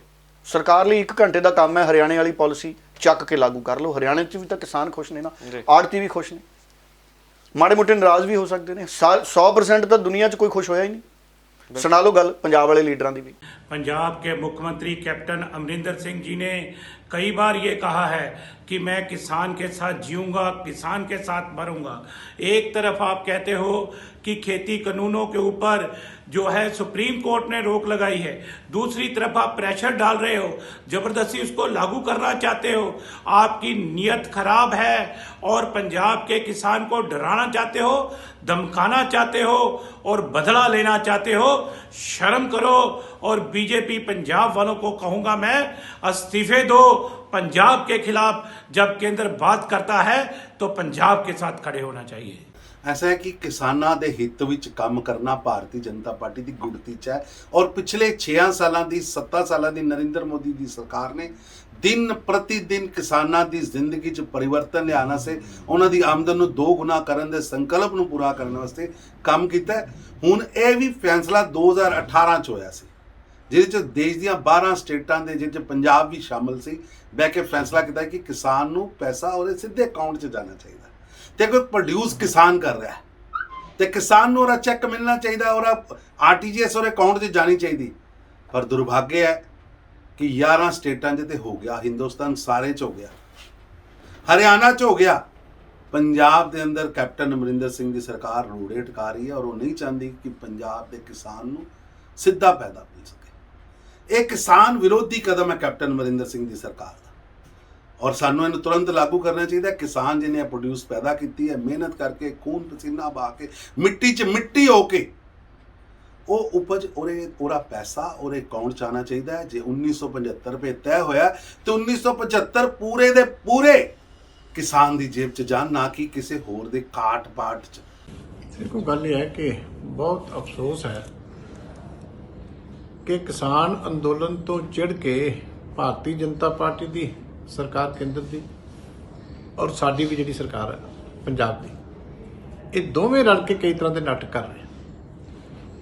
ਇੱਕ ਤਾਂ ਪਿਛਲੇ ਸਾਲ ਵੀ ਉਹਨਾਂ ਨੇ ਚਿੱਠੀ ਕੱਢੀ ਸੀ ਕਿ ਇਹਨੂੰ ਲੈਂਡ ਰਿਕਾਰਡ ਦੇ ਨਾਲ ਜੋੜਿਆ ਜਾਵੇ, ਜਿਹੜਾ ਕਿ ਸੰਭਵ ਨਹੀਂ ਹੈ ਕਿਉਂਕਿ ਬਹੁਤ ਸਾਰੇ ਲੋਕੀ ਹਿੱਸੇ ਠੇਕੇ ਤੇ ਜ਼ਮੀਨ ਵਾਹੁੰਦੇ ਆ, ਕੁਝ ਤਬਾਦਲੇ ਹੋਏ ਆ, ਕੁਝ ਦੇ ਨਾਮ ਤੇ ਜ਼ਮੀਨ ਹਾਲੇ ਤੱਕ ਨਹੀਂ ਚੜੀ।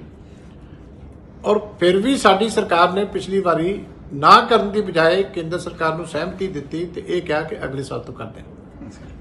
ਹੁਣ ਪਿਊਸ਼ ਗੋਇਲ ਜੀ ਵੱਲੋਂ ਫਿਰ ਦਬਾਅ ਪਾਇਆ ਜਾ ਰਿਹਾ ਔਰ ਮੈਂ ਕੇਂਦਰ ਨੂੰ ਬੇਨਤੀ ਕਰਦਾ ਕਿ ਅੱਗੇ ਹੀ ਕਿਸਾਨੀ ਦੁਖੀ ਹੈ, ਤੁਸੀਂ ਹੋਰ ਬਲਦੀ ਤੇ ਤੇਲ ਪਾਉਣ ਦਾ ਕੰਮ ਨਾ ਕਰੋ। ਇਹਦੇ ਨਾਲ ਪ੍ਰੋਕਿਉਰਮੈਂਟ ਲੇਟ ਹੋਏਗੀ, ਪ੍ਰੋਕਿਉਰਮੈਂਟ ਅਫੈਕਟ ਹੋਏਗੀ। ਇਸ ਕਰਕੇ ਇਹ ਚਿੱਠੀ ਇਹਨਾਂ ਨੂੰ ਵਾਪਸ ਲੈਣੀ ਚਾਹੀਦੀ ਹੈ ਤੇ ਜਿਵੇਂ ਪਹਿਲਾਂ ਜਿਹੜੀ ਹੈ ਪੇਮੈਂਟ ਹੁੰਦੀ ਹੈ ਉਸੇ ਤਰੀਕੇ ਪੇਮੈਂਟ ਹੋਣੀ ਚਾਹੀਦੀ। ਦੇਖੋ ਆਪਾਂ ਸਾਰਿਆਂ ਦੀ ਗੱਲ ਸੁਣੀ, ਇਹ ਕਿਸੇ ਨੇ ਇਹ ਨਹੀਂ ਦੱਸਿਆ ਵੀ 2018 ਤੋਂ ਇਹ ਵਿਵਸਥਾ ਲਾਗੂ ਹੈ, ਹਾਂਜੀ। ਕਿਸੇ ਨੇ ਇਹ ਨਹੀਂ ਦੱਸਿਆ ਵੀ ਅਸੀਂ ਪਹਿਲਾਂ ਜਿਹੜਾ ਸਾਲ ਦਾ ਸਮਾਂ ਮੰਗਿਆ ਸੀ ਅਸੀਂ ਕੀ ਕੀਤਾ। ਅਸੀਂ 1 ਸਾਲ ਬੰਟੇ ਖੇਡੇ ਜਾਂ ਪਤੰਗ ਉਡਾਏ ਜੀ, ਜਾਂ ਅਸੀਂ ਸਿਆਸਤ ਕਰਦੇ ਰਹੇ। ਇਹ ਵੀ ਹੋ ਸਕਦਾ ਕੋਵਿਡ ਦੇ ਲੇਖੇ ਲਾ ਦੇਣ ਵੀ 1 ਸਾਲ ਕੋਵਿਡ ਸੀ ਜੀ, ਹਾਂਜੀ। ਪਰ ਆਪਣੇ ਕੰਮਕਾਰ ਲੀਡਰਾਂ ਦੇ ਚੱਲਦੇ ਆ ਕੋਵਿਡ 'ਚ ਵੀ ਜੀ। ਸ਼ਰਾਬ ਦੇ ਦੇਖੋ ਸਕੂਲ ਬੰਦ ਹੈ, ਸ਼ਰਾਬ ਦੇ ਠੇਕੇ ਖੁੱਲੇ ਆ, ਹਾਂਜੀ। ਬਿਲਕੁਲ। ਔਰ ਰੰਗਦਾਰ ਬੱਤੀਆਂ ਲੱਗੀਆਂ ਸ਼ਰਾਬ ਦੇ ਠੇਕਿਆਂ ਤੇ। ਪੰਜਾਬ 'ਚ ਸੋਗ ਹੈ ਘਰਾਂ 'ਚ। ਕੱਲ ਵੀ ਦੇਖੋ 50 ਤੋਂ ਜ਼ਿਆਦਾ ਲੋਕ ਦੁਨੀਆ ਤੋਂ ਚਲੇ ਗਏ, 2500 ਤੋਂ ਜ਼ਿਆਦਾ ਕੇਸ ਆ ਗਏ, ਪਰ ਠੇਕੇ ਖੁੱਲੇ ਆ। ਬਿਲਕੁਲ। ਠੇਕਿਆਂ ਤੇ ਰੰਗਦਾਰ ਰੌਸ਼ਨੀਆਂ ਨੇ ਰਾਤ ਨੂੰ। ਸੋ ਇਹ ਚੀਜ਼ਾਂ ਨੇ ਜਿਹੜੀਆਂ ਕੁਝ ਚੀਜ਼ਾਂ ਨੈਤਿਕਤਾ ਦੇ ਨਾਲ ਵੀ ਜੁੜੀਆਂ ਹੁੰਦੀਆਂ ਨੇ ਗਗਨ। ਸੋ ਇਹ ਬਹੁਤ ਸੋਚ ਸਮਝ ਕੇ ਫੈਸਲੇ ਸੂਬੇ ਨੂੰ ਲੈਣੇ ਪੈਂਦੇ ਆ ਜੀ। ਆਪਾਂ ਸਿਰਫ ਇਹ ਕਹਿ ਦਈਏ ਕਿ ਸਾਨੂੰ ਐਕਸਾਈਜ਼ ਦਾ ਰੈਵਨਿਊ ਆਉਂਦਾ ਸੂਬੇ ਤੋਂ, ਹੈ ਜੀ। ਸੋ ਇਸ ਮਾਮਲੇ ਦੇ ਵਿੱਚ ਹਾਲਾਂਕਿ ਕਿਸਾਨ ਆਗੂ ਜੋਗਿੰਦਰ ਸਿੰਘ ਉਗਰਾਹਾਂ ਨੇ ਵੀ ਕਿਹਾ ਹੈ ਕਿ ਅਸੀਂ ਇਸ ਪਾਲਿਸੀ ਦੇ ਖਿਲਾਫ ਨਹੀਂ ਆ, ਪਰ ਜੋ ਮੌਜੂਦਾ ਹਾਲਾਤ ਨੇ ਕਿਸਾਨ ਅੰਦੋਲਨ ਦੇ ਦਰਮਿਆਨ ਇਸ ਪਾਲਿਸੀ ਨੂੰ ਜਿਹੜਾ ਲਾਗੂ ਨਹੀਂ ਕੀਤਾ ਜਾਣਾ ਚਾਹੀਦਾ। ਉਹੀ ਤਾਂ ਗੱਲ ਹੈ ਜੀ। ਦੇਖੋ ਹੁਣ ਇਹ ਕੀ ਨਾਮ ਲਿਆ ਤੁਸੀਂ ਇਹਨਾਂ ਦਾ? ਜੋਗਿੰਦਰ ਸਿੰਘ ਹੁਣ ਉਗਰਾਹਾਂ। ਜੋਗਿੰਦਰ ਸਿੰਘ ਉਗਰਾਹਾਂ ਜੀ ਨੇ ਇਹ ਨਹੀਂ ਪੁੱਛਿਆ ਵੀ 1 ਸਾਲ ਦਾ ਪਹਿਲਾਂ ਸਮਾਂ ਲਿਆ ਸੀ, ਉਦੋਂ ਸਰਕਾਰੋਂ ਤੁਸੀਂ ਕੀ ਕੀਤਾ ਜੀ। ਆ ਪੁੱਛਣ ਮਾੜਾ ਜਿਹਾ ਪੰਜਾਬ ਦੀ ਸਰਕਾਰ ਨੂੰ ਵੀ ਨਾ, ਹੈ ਜੀ। ਇਹ ਸਾਰਾ ਨੱਕਾ ਕੇਂਦਰ ਵਾਲੇ ਪਾਸੇ ਹੀ ਮੁੜੀ ਜਾਂਦੇ। ਬਿਲਕੁਲ। ਸੋ ਜਿਹੜੇ ਕਿਸਾਨ ਲੀਡਰ ਨੇ ਉਹਨਾਂ ਨੂੰ ਸਪਸ਼ਟ ਹੋਣਾ ਪੈਣਾ। ਦੇਖੋ ਅਗਰ ਕਿਸਾਨ ਲੀਡਰ ਵੀ ਸਪਸ਼ਟ ਹੁੰਦੇ ਨਾ ਗਗਨ, ਅਗਰ ਕਿਸਾਨ ਲੀਡਰ ਵੀ ਸਪਸ਼ਟ ਹੁੰਦੇ ਅੱਜ ਤੱਕ ਫੈਸਲਾ ਹੋ ਜਾਣਾ ਸੀ। ਅਸੀਂ ਸਾਰੇ ਲੋਕ ਪੰਜਾਬੀ ਬੜੇ ਭਾਵਨਾਤਮਕ ਤੌਰ ਤੇ ਦੇਖੋ ਅੰਦੋਲਨ ਨਾਲ ਜੁੜੇ ਸੀ। ਆ ਲੀਡਰਾਂ ਤੋਂ ਅੰਦੋਲਨ ਨਹੀਂ ਸਾਂਭਿਆ ਗਿਆ। ਆ ਬੱਚਿਆਂ ਦੀ ਬੱਸ ਦਾ ਐਕਸੀਡੈਂਟ ਹੋ ਜੇ ਨਾ ਤੇ ਜ਼ਿੰਮੇਦਾਰ ਡਰਾਈਵਰ ਨੂੰ ਮੰਨਿਆ ਜਾਂਦਾ, ਬੱਚੇ ਥੋੜੀ ਬੱਸ ਚਲਾਉਂਦੇ ਜੀ, ਹੈ ਜੀ। ਸੋ ਇਸ ਕਰਕੇ ਕਿਸਾਨ ਲੀਡਰ ਨੇ ਜਿਹੜੇ ਕਿਸਾਨ ਅੰਦੋਲਨ ਵਾਲੇ ਜਿਹੜੇ ਲੀਡਰ ਨੇ ਨਾ ਉਹ ਜ਼ਿੰਮੇਦਾਰ ਨੇ ਕਿ ਉਹ ਵੀ ਹਜੇ ਤੱਕ ਮਸਲਾ ਨਿਬੇੜ ਨਹੀਂ ਸਕਿਆ। ਦੇਖੋ ਆ ਹੁਣ ਕਹਿੰਦੇ ਅਸੀਂ ਗੁਜਰਾਤ 'ਚ ਜਾ ਕੇ ਵੀ ਵਿਰੋਧ ਕਰਾਂਗੇ ਵੀ ਬੀਜੇਪੀ ਨੂੰ ਵੋਟ ਨਾ ਪਾਓ ਜੀ, ਹੈ ਜੀ। ਤੁਸੀਂ ਦੱਸੋ, ਆਪਣੀ ਲਕੀਰ ਵੱਡੀ ਕਰੋ, ਤੁਸੀਂ ਦੂਸਰੇ ਦੀ ਲਕੀਰ ਮਿਟਾਉਣ ਚੱਲੇ ਹੋ, ਇਹਦੇ ਨਾਲ ਕੋਈ ਫਰਕ ਨਹੀਂ ਪੈਣਾ ਗਗਨ। ਦੇਖੋ ਪੱਛਮੀ ਬੰਗਾਲ 'ਚ ਮਮਤਾ ਬਨਰਜੀ ਪਹਿਲਾਂ ਵੀ ਜਿੱਤਦੀ ਰਹੀ ਹੈ। ਹੁਣ ਜੇ ਪੱਛਮੀ ਬੰਗਾਲ 'ਚ ਮਮਤਾ ਬਨਰਜੀ ਜਿੱਤ ਗਈ ਤੇ ਇਹ ਲੱਗੇ ਵੀ ਸਿਰਫ ਕਿਸਾਨ ਲੀਡਰਾਂ ਨੇ ਵਿਰੋਧ ਕੀਤਾ ਸੀ, ਮਮਤਾ ਬਨਰਜੀ ਤਾਂ ਜਿੱਤ ਗਈ, ਹੈ ਗਗਨ, ਉਹ ਵੀ ਕੋਈ ਬਹੁਤ ਵੱਡੀ ਗੱਲ ਨਹੀਂ ਹੈਗੀ ਜੀ। ਤੇ ਡੱਲਾ ਸਾਹਿਬ ਇਸ ਜਾਂ ਤਾਂ ਸਾਰੇ ਸੂਬਿਆਂ 'ਚ ਬੀਜੇਪੀ ਹਾਰ ਜੇ, ਫਿਰ ਤਾਂ ਮੰਨ ਲਾਂਗੇ ਵੀ ਭਾਈ ਕਿਸਾਨ ਆਗੂ ਸੀ ਜਿਹੜੇ ਇਹਨਾਂ ਨੇ ਜਾ ਕੇ ਕਿਹਾ ਬੀਜੇਪੀ ਨੂੰ ਵੋਟਾਂ ਨਾ ਪਾਇਓ, ਤਾਂ ਲੋਕਾਂ ਨੇ ਬੀਜੇਪੀ ਨੂੰ ਵੋਟਾਂ ਨਹੀਂ ਪਾਈਆਂ। ਦੇਖੋ 26 ਮਾਰਚ ਵਾਲੇ ਅੰਦੋਲਨ ਨੂੰ ਸਮਰਥਨ ਮਿਲਿਆ ਲੋਕਾਂ ਦਾ, ਜਿਹੜੀ ਗੱਲ ਠੀਕ ਹੈ ਉਹ ਗੱਲ ਠੀਕ ਹੈ। ਪਰ ਕਿਸਾਨ ਮੋਰਚੇ ਦਾ ਮਤਲਬ ਇਹ ਨਹੀਂ ਗਗਨ ਕਿ ਕਿਸਾਨ ਮੋਰਚਾ ਅਗਰ ਕੋਈ ਦੁਚਿੱਤੀ ਵਾਲਾ ਫੈਸਲਾ ਕਰੇ ਤੇ ਅਸੀਂ ਅੱਖਾਂ ਬੰਦ ਕਰਕੇ ਉਹਦਾ ਸਮਰਥਨ ਕਰੀਏ, ਨਹੀਂ, ਇਹ ਨਹੀਂ ਹੋਣਾ ਚਾਹੀਦਾ। ਇਹ ਡੈਮੋਕ੍ਰੇਸੀ ਨਹੀਂ ਫਿਰ ਜੀ।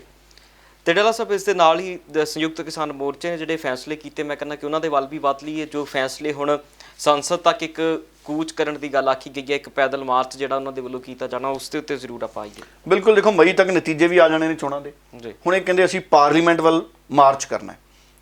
ਪਹਿਲਾਂ ਵੀ ਬਹੁਤ ਸਾਰੀਆਂ ਜਿਹੜੀਆਂ ਜਥੇਬੰਦੀਆਂ ਨੇ ਉਹ ਇਸ ਤਰ੍ਹਾਂ ਦੇ ਗਗਨ ਐਲਾਨ ਕਰਦੀਆਂ ਨੇ। ਬਾਕੀ ਦੇਖਦੇ ਹਾਂ, ਪਰ ਆਸ ਇਹ ਹੈ ਰੱਬ ਤੋਂ ਵੀ ਸੁੱਖ ਰਵੇ, ਸੁੱਖੀ ਸਾਂਦੀ ਕੰਮ ਨਿਬੜ ਜੇ।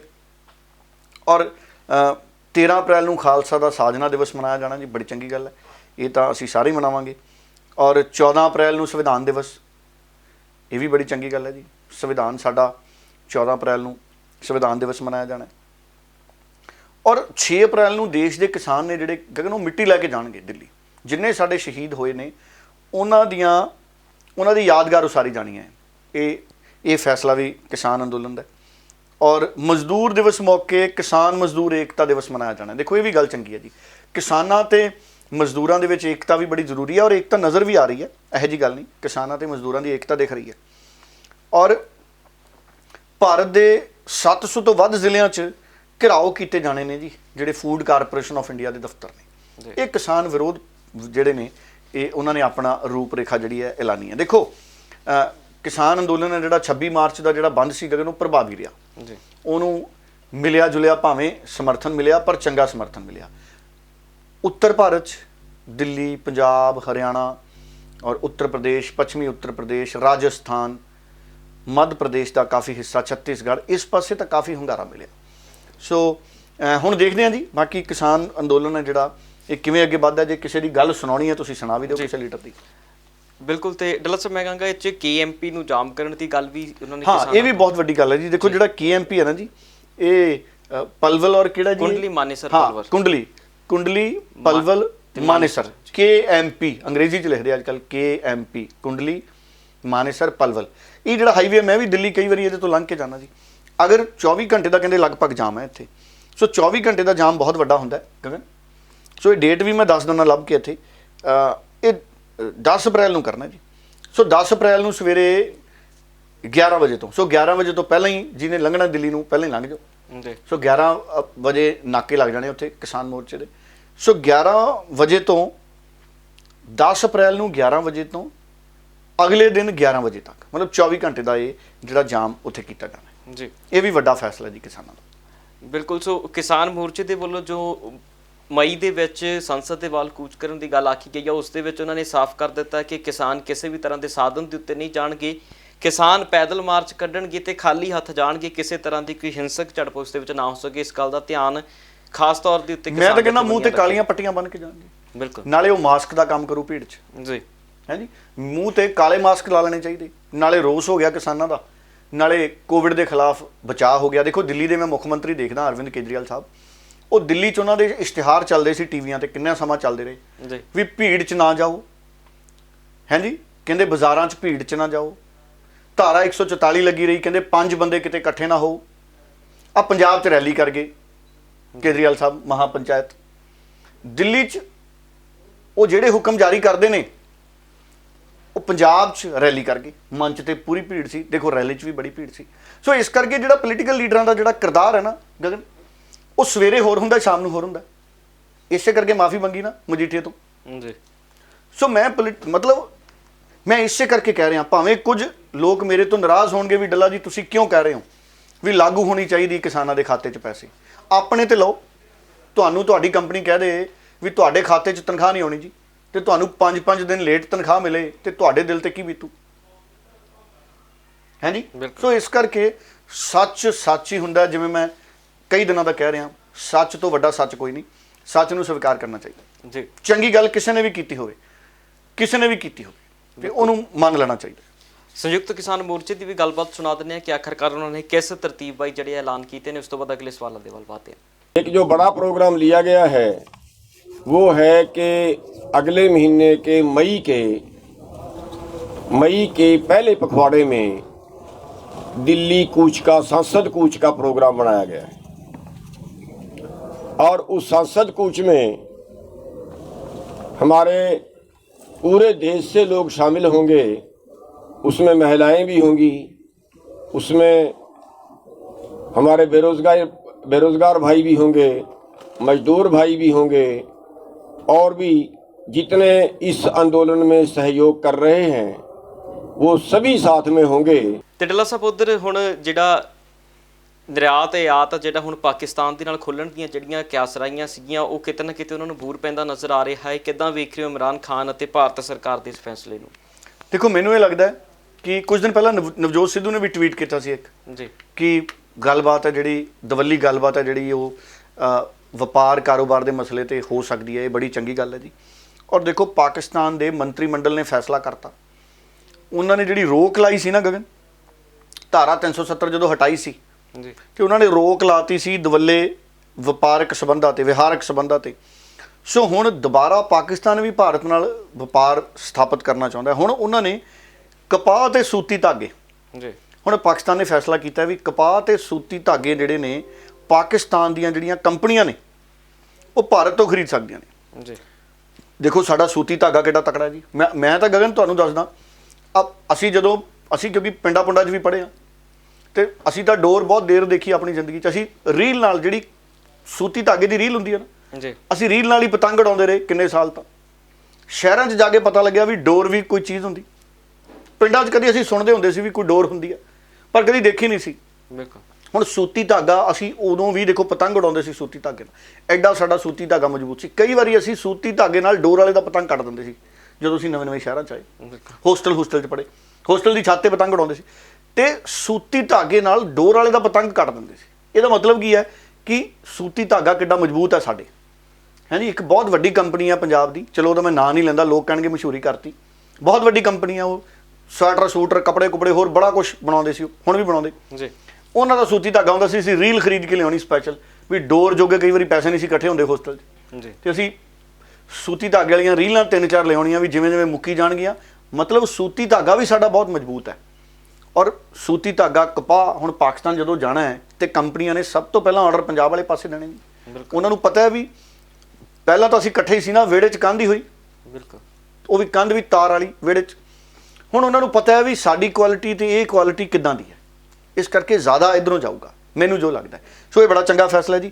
ਤੇ ਆਉਂਦੀ ਵਾਰੀ ਭਾਰਤ ਸਰਕਾਰ ਕੋਲੇ ਹੁਣੇ ਪ੍ਰਸਤਾਵ ਉਹਨਾਂ ਦਾ ਆ ਜਾਊਗਾ ਤੇ ਮੈਂ ਉਮੀਦ ਕਰਦਾ ਵੀ ਭਾਰਤ ਸਰਕਾਰ ਵੀ ਹਾਂ ਪੱਖੀ ਫੈਸਲਾ ਲਊ।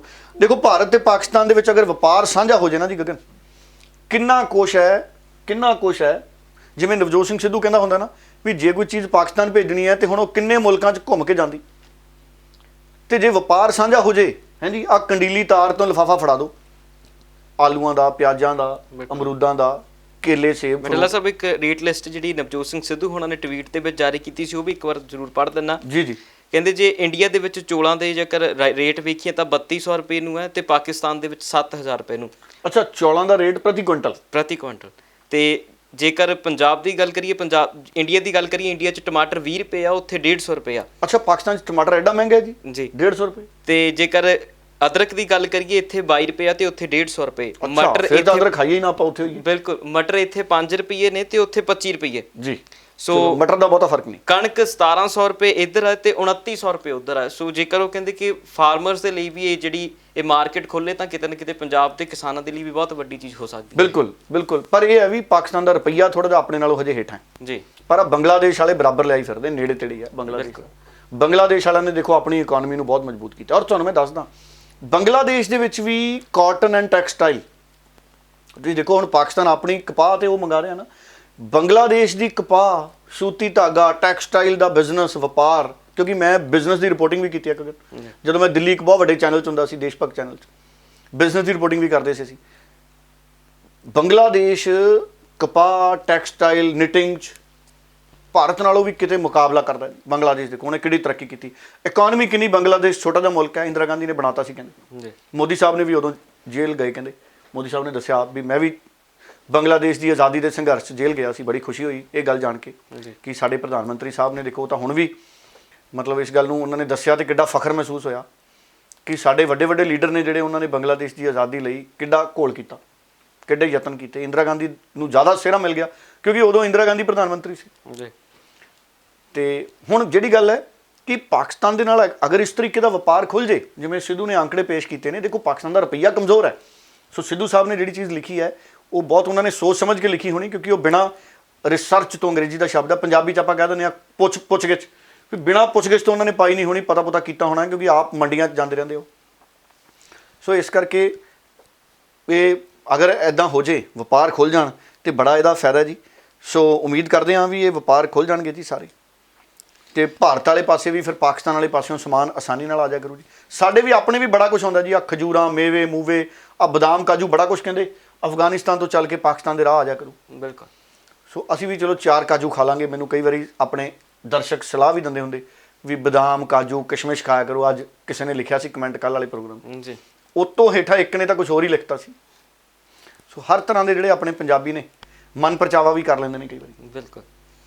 ਸੋ ਡੱਲਾ ਸਾਹਿਬ, ਇਸ ਦੇ ਨਾਲ ਹੀ ਜੇਕਰ ਅਗਲੀ ਖਬਰ ਦੇ ਵੱਲ ਵਧੀਏ ਤਾਂ ਹੁਣ ਦਿੱਲੀ ਦੀ ਸਿਆਸਤ ਦੇ ਵੱਲ ਚੱਲੀਏ, ਧਾਰਮਿਕ ਸਿਆਸਤ ਜਿਹਨੂੰ ਕਹਿ ਦਈਏ ਕਿ ਹੁਣ ਦਿੱਲੀ ਦੇ ਵਿੱਚ ਗੁਰਦੁਆਰਾ ਪ੍ਰਬੰਧਕ ਕਮੇਟੀ ਦੀਆਂ ਚੋਣਾਂ ਨੇ ਤੇ ਵੱਖੋ ਵੱਖਰੀਆਂ ਸਿਆਸੀ ਬਿਆਨ ਨੇ।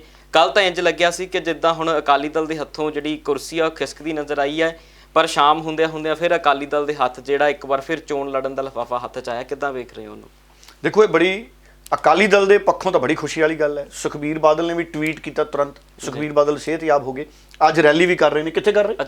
ਅਜਨਾਲੇ 'ਚ ਅੱਜ ਰੈਲੀ ਹੈ ਭਾਈ ਸੁਖਬੀਰ ਬਾਦਲ ਦੀ। ਅਸੀਂ ਵੀ ਆਪਣੇ ਚੈਨਲ ਦੇ ਉੱਤੇ ਸੁਖਬੀਰ ਬਾਦਲ ਦੀ ਰੈਲੀ ਦਿਖਾਵਾਂਗੇ। ਆਪਾਂ ਕੋਸ਼ਿਸ਼ ਕਰਨੀ ਆ ਸਾਰੀਆਂ ਧਿਰਾਂ ਦੀ ਦਿਖਾਈਏ ਜੀ। ਜਿਹੜੀ ਪੋਲੀਟੀਕਲ ਪਾਰਟੀ ਵੀ ਹੈ, ਸਾਰਿਆਂ ਦਾ ਹੀ ਅਸੀਂ ਪ੍ਰੋਗਰਾਮ ਦਿਖਾਵਾਂਗੇ। ਅਸੀਂ ਇਸ਼ਤਿਹਾਰ ਪਰ ਕਿਸੇ ਪੋਲੀਟੀਕਲ ਪਾਰਟੀ ਦਾ ਨਹੀਂ ਲੈਂਦੇ। ਹੁਣ ਜਿਹੜੀ ਚੋਣ ਲੜਨੀ ਹੈ ਇਹਨਾਂ ਨੇ ਦਿੱਲੀ ਸਿੱਖ ਗੁਰਦੁਆਰਾ ਮੈਨੇਜਮੈਂਟ ਕਮੇਟੀ ਤੇ ਗਗਨ, ਇਸ਼ਤਿਹਾਰਾਂ ਦੀ ਗੱਲ ਚੱਲੀ, ਮੈਂ ਵੀ ਦੱਸ ਦਵਾਂ, ਕਈ ਆਪਣੇ ਮਾਨਯੋਗ ਪੰਜਾਬੀ ਆਪਣੇ ਪ੍ਰੋਗਰਾਮ ਦੇ ਹੇਠਾਂ ਲਿਖ ਦਿੰਦੇ ਨੇ ਕਿ ਡੱਲਾ ਸਾਹਿਬ ਮਸ਼ਹੂਰੀਆਂ ਬਹੁਤ ਆਉਂਦੀਆਂ ਨੇ। ਸੋ ਮੈਂ ਹੱਥ ਬੰਨ੍ਹ ਕੇ ਬੇਨਤੀ ਕਰਦਾ ਕਿ ਸਾਡਾ ਜਿਹੜਾ ਰੈਵਨਿਊ ਹੈ ਜਾਂ ਸਾਨੂੰ ਜਿਹੜੀ ਇਨਕਮ ਹੈ ਉਹ ਸਿਰਫ ਇਹਨਾਂ ਮਸ਼ਹੂਰੀਆਂ ਤੋਂ ਹੈ, ਜਿਹੜੀਆਂ ਮਸ਼ਹੂਰੀਆਂ ਇਹ ਗੂਗਲ ਵੱਲੋਂ ਲਾਈਆਂ ਜਾਂਦੀਆਂ। ਅਸੀਂ ਆਪ ਕਿਸੇ ਮਸ਼ਹੂਰੀ ਦਾ ਫੈਸਲਾ ਨਹੀਂ ਕਰਦੇ। ਹਾਂ, ਅਸੀਂ ਇਹ ਫੈਸਲਾ ਜ਼ਰੂਰ ਕਰਦੇ ਹਾਂ ਕਿ ਮਸ਼ਹੂਰੀਆਂ ਪੂਰਾ ਵੱਧ ਲੱਗ ਜਾਣ ਤਾਂ ਕਿ ਦਾਲ ਫੁਲਕੇ ਜੋਗਾ ਕੰਮ ਹੋ ਜੇ, ਅਸੀਂ ਤੁਰਦੇ ਰਹੀਏ ਤੇ ਕਿਸੇ ਤੋਂ ਸਾਨੂੰ ਮੰਗਣੇ ਨਾ ਪੈਣ ਜੀ। ਹਾਂਜੀ, ਅਸੀਂ ਕਿਸੇ ਤੋਂ ਮੰਗਣੇ ਨਾ ਪੈਣ ਨਾ। ਅਸੀਂ ਦੇਖੋ ਕੋਈ ਇਹੋ ਜਿਹਾ ਇਸ਼ਤਿਹਾਰ ਨਹੀਂ ਲਾਉਂਦੇ ਜਿਹੜਾ ਗੁੰਮਰਾਹ ਕੁੰਨ ਹੋਵੇ। ਹਾਂਜੀ, ਕੋਈ ਇਹੋ ਜਿਹਾ ਇਸ਼ਤਿਹਾਰ ਨਹੀਂ ਲਾਉਂਦੇ ਵੀ ਉਹ ਲੱਗੇ ਹੁੰਦੇ ਨਾ ਜੀ ਕਈ ਐ ਉਹ ਐਲ ਬਣਾ ਕੇ ਤਕੋਣਾ ਜਿਹਾ ਬਣਾ ਕੇ ਉਹ ਆਹ ਕਰਾਓ ਇੰਨੇ ਘੰਟੇ 'ਚ ਆਹ ਕਰਾਓ। ਹੈ ਜੀ, ਉਹ ਇਸੇ ਕਰਕੇ ਨਹੀਂ ਅਸੀਂ ਲਾਉਂਦੇ। ਸੋ ਇਸ ਕਰਕੇ ਇਹ ਤੁਹਾਡਾ ਸਹਿਯੋਗ ਹੈ। ਇਹ ਜਿਹੜੀਆਂ ਮਸ਼ਹੂਰੀਆਂ ਇਸ ਪ੍ਰੋਗਰਾਮ 'ਚ ਆਉਂਦੀਆਂ ਨੇ, ਅਗਰ ਤੁਸੀਂ ਇਹੀ ਪ੍ਰੋਗਰਾਮ 'ਚ ਇਹ ਮਸ਼ਹੂਰੀਆਂ ਸੁਣ ਲਿਆ ਕਰੋ, ਹਾਲਾਂਕਿ ਇਹ ਤੁਹਾਡੀ ਆਪਣੀ ਇੱਛਾ ਹੈ, ਮੇਰੀ ਬੇਨਤੀ ਹੈ, ਅਗਰ ਸੁਣ ਲਿਆ ਕਰੋ ਅੱਧੀਆਂ ਪਚੱਧੀਆਂ ਵੀ ਤੇ ਬਹੁਤ ਹੈ। ਬਿਲਕੁਲ। ਹੁਣ ਜਿਹੜੀ ਤੁਸੀਂ ਗੱਲ ਕੀਤੀ ਸੀ, ਹੁਣ ਚੋਣ ਪ੍ਰਚਾਰ ਤਾਂ ਭਖ ਗਿਆ ਜੀ ਦਿੱਲੀ 'ਚ। ਹੁਣ ਪਹਿਲਾਂ ਕਈ ਤਰ੍ਹਾਂ ਬੜੀਆਂ ਖੁਸ਼ ਸੀ ਵੀ ਅਕਾਲੀ ਦਲ ਬਾਹਰ ਰਹਿ ਜਾਊਗਾ, ਫਿਰ ਇਹ ਗੱਲਾਂ ਆਈਆਂ ਵੀ ਅਕਾਲੀ ਦਲ ਵਾਲਿਆਂ ਨੂੰ ਕੋਈ ਹੋਰ ਸਿੰਬਲ ਮਿਲ ਜਾਊਗਾ ਜੀ। ਪਰ ਮਨਜਿੰਦਰ ਸਿਰਸਾ ਨੇ ਦੱਸਿਆ ਵੀ ਪੰਜਾਬ ਤੇ ਹਰਿਆਣਾ, ਮਾਫ ਕਰਨਾ, ਦਿੱਲੀ ਹਾਈ ਕੋਰਟ ਨੇ ਫੈਸਲਾ ਦਿੱਤਾ ਔਰ ਦਿੱਲੀ ਹਾਈ ਕੋਰਟ ਨੇ ਇਹ ਕਿਹਾ,